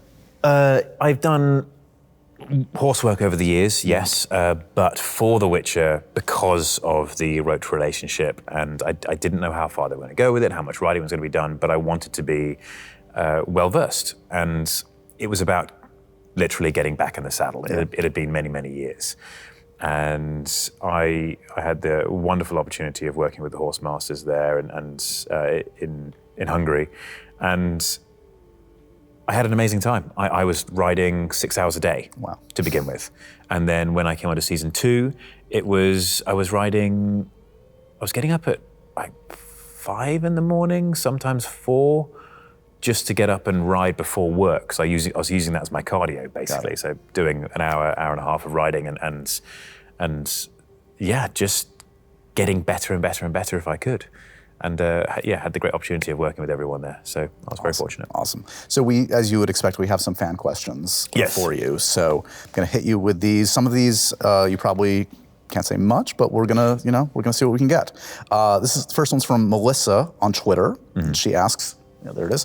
How did you approach Geralt's emotional state after the events of season 1? How will you losing Yen and Jaskier, but finding Ciri at the end, affect Geralt in season 2? Well, for me, it's always important to draw from the source material, and I wanted to try and keep it as close as possible to that. Yes, the loss of Yennefer is a great blow for Geralt, and it's something which he buries deep. But he's also, as I said, a man of action, a wise man, and so I should probably stop saying man, mutant, and his focus is Cirilla, and he has to push his grief down and away and to one side, because that's not what this is about anymore. He's lost plenty of people. Yeah. He's lost Witcher brothers, and Yen is particularly an emotional center for him, but he's got a job to do, and he's got to do it. And so it was an underlying thing, but I actually focused more so, Melissa, on being there for Cirilla. Jessica on Facebook wants to know, what is your favorite Witcher book in the series and why? I mean, I haven't read the full series in a while since just before I got the role, actually. But I have read the first 3 books a number of times, and I think it still stands. And there could be a lot of reasons for this. That Blood of Elves was actually one of my favorite books. Perhaps it's just because we spend so much time with Geralt in different stories in the first 2 books, and finally we get one continuous time with him. Perhaps it was also the fantasy lover and gamer in me who got to see the background of the witches and got to see where they came from. And that was really, really interesting to me. And also to get an insight to Geralt's personal beliefs and where he stands, and when it comes to world politics, when it comes to the elves and man, and indeed gnomes and dwarves as well, what his opinion is and how he educates Cirilla on these points. And so for me, Blood of Elves I thought was a great book. I really, really enjoyed it, and that's one which always stuck with me. At Real Ermin on Twitter wants to know, what have you learned from the first season of The Witcher that you are bringing into the second season? Real Ermin. Do you reckon their name is Ermin, or that? This is the real Ermin. This isn't just a fake Ermin. This is the real one. Yeah, the real Ermin. Please stand up. Exactly. What have you learned from the first season of The Witcher? You had a lot of time, presumably, between first season to the second season. That wigs take a lot of work. Yeah, wigs are important. Yeah. This is a valuable lesson. Make sure you've got a good wig worker. Yeah, always. Jackie nailed it. At Amanda T on Twitter wants to know, will we get to see Geralt use more signs this season? We will, yes. It was something which and I'm sure everyone else wanted to introduce a bit more, was Geralt's capabilities. And exploring the witches. There are definitely some cases where discussions were had and another decision was made, and there were discussions that had other opportunities, and then indeed a sign was used. Excellent. Viscount Yask wants to know on Twitter, we have a lot of new characters announced for season 2.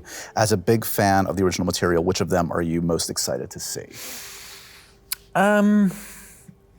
I don't know if I can actually say there's any one which I'm more excited than the others, because there are so many fantastic characters, especially as anyone who loves the games, you really get to explore those characters in different ways. But Vesemir was always an important one to me. Sure. And that relationship was essential. The relationship between Geralt and the other witches was something which mattered greatly to me, and I loved the way just to see again Blood of Elves when reading it and seeing their interaction and the way they become these wonderful, loving uncles to Ciri was touching, because they are potentially these monstrous beings who live in the mountains, and actually they are quite soft and lovely and kind. Before we end this, I'm hoping on behalf of the audience that maybe you've brought something special for them. No. Damn it. It's good to see everyone. Thank you very much. No, just joking. We have a special teaser trailer for all of you. So, I'm your destiny? You're much more than that, Cirilla.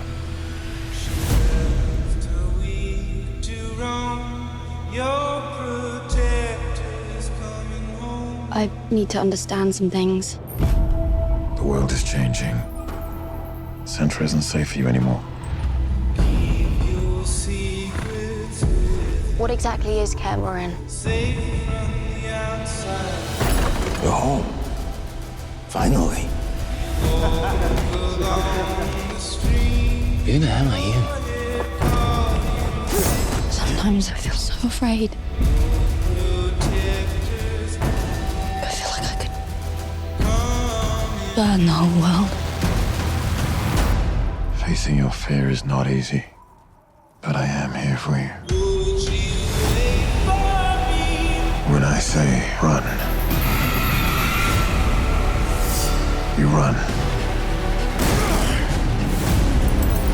When I say hide, We have to stay. you hide. Run! Vesemir said that the world outside these walls is a dangerous place.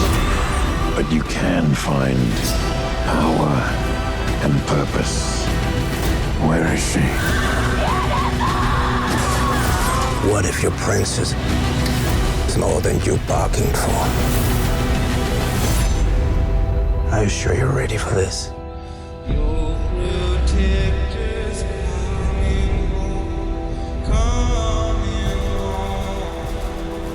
Welcome back.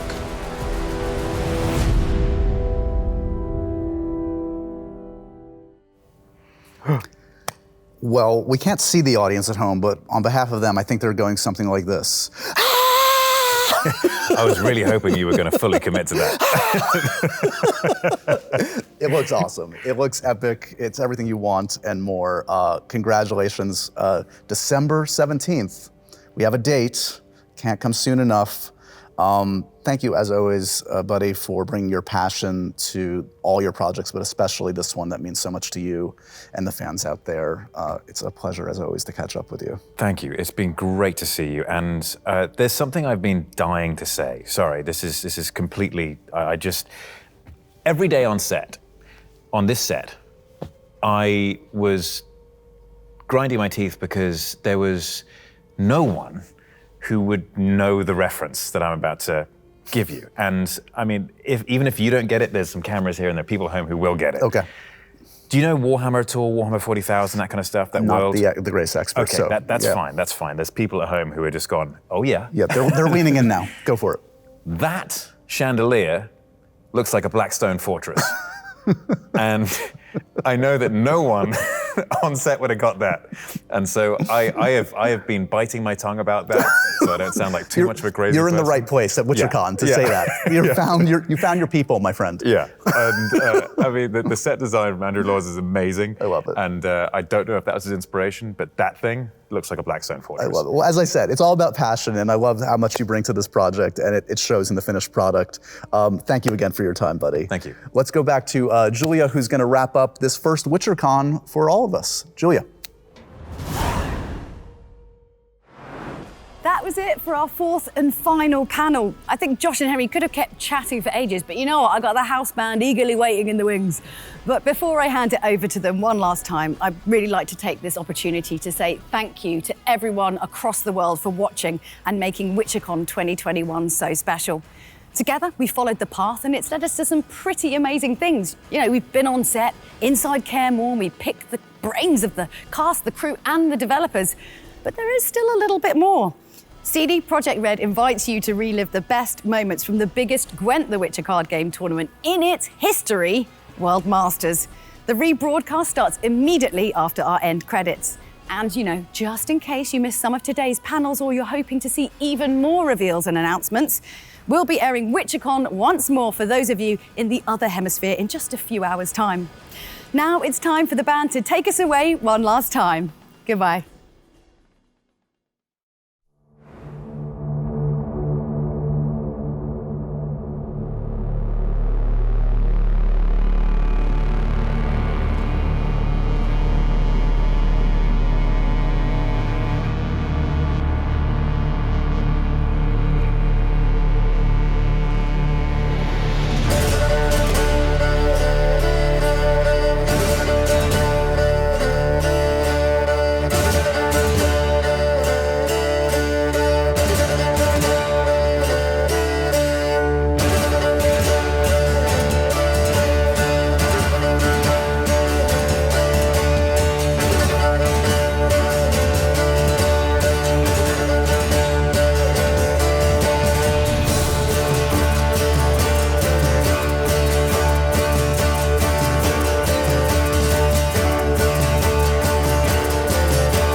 When a humble bard graced a ride along with Geralt of Rivia, along came this song.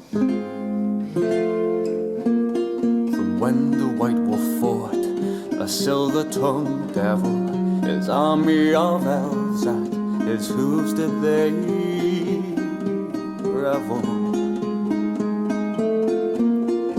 They came after me with masterful deceit, broke down my loot and they kicked in my teeth, while the devil's horns minced our tender meat. And so cried the Witcher, he can't be bleed. Toss a coin to your Witcher, O Valley of Plenty, O Valley of Plenty, oh. Toss a coin to your Witcher, O Valley of Plenty.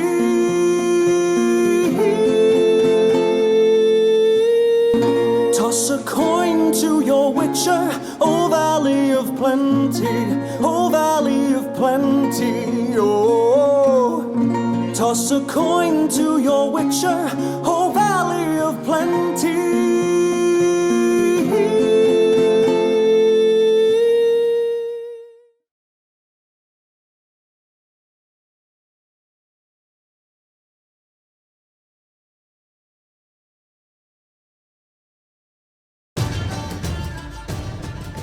Welcome to Gwent the Witcher card game, our online collectible card game set in the Witcher universe.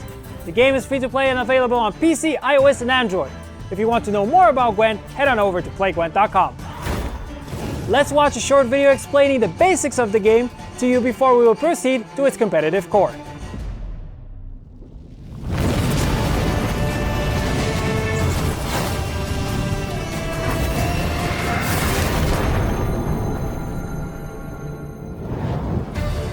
Set in a dark and twisted world full of witchers, monsters, knights, and sorceresses, Gwent is a card game where armies clash and you, as commander, lead the charge. You engage in battles divided into rounds. To win a round, you need to gain more points than your opponent. To win a battle, you need to claim victory in 2 out of 3 rounds. Sound easy? Trust me, it won't be. Behold your favorite characters, beautifully drawn and animated. Outsmart your opponents on the battlefield, and expand your collection of cards just by playing. Powerful armies and mighty commanders, tough choices and brutal consequences. This is the world of the Witcher, and it's at your fingertips. So see you on the battlefield.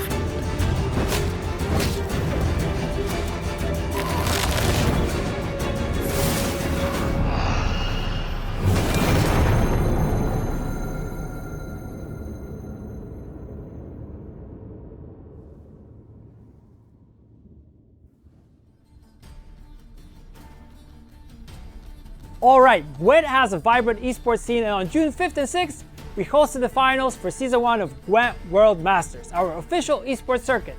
Today you'll be able to see the highlights of the event with my commentary. We started off with the top 8 players going head-to-head in the quarterfinals. There's the Tin Boy, swipes both rows up 30 points. If this is it, I am genuinely shocked. Coley Wow. successfully beating Colgrim 3 times. This is World Masters, ladies and gentlemen. Lots of bank on the line, lots of pride, lots of win here for Adzikov as he takes it through. Why not? Let's go ahead. Tempering, you got the stage, my friend. You can do what you want as he goes through and drops a 15-point gourd just for show, as it is not even 35 close. wins the final round by 35. Oh gosh, he gets And there a it shield is. on Selkirk. He 3-0s DeMarcus. Wow. And he goes through to the semi-finals tomorrow. What a series, Lionheart.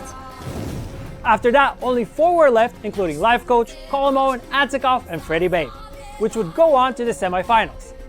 In the semis, Colin Moen and Freddie Babes emerged victorious and would take on each other in the grand final along with a big chunk of the $250,000 prize pool. In the final, Kolomoen banned Freddy's Syndicate list while Freddy opted to ban Kolomoen's Skellige deck.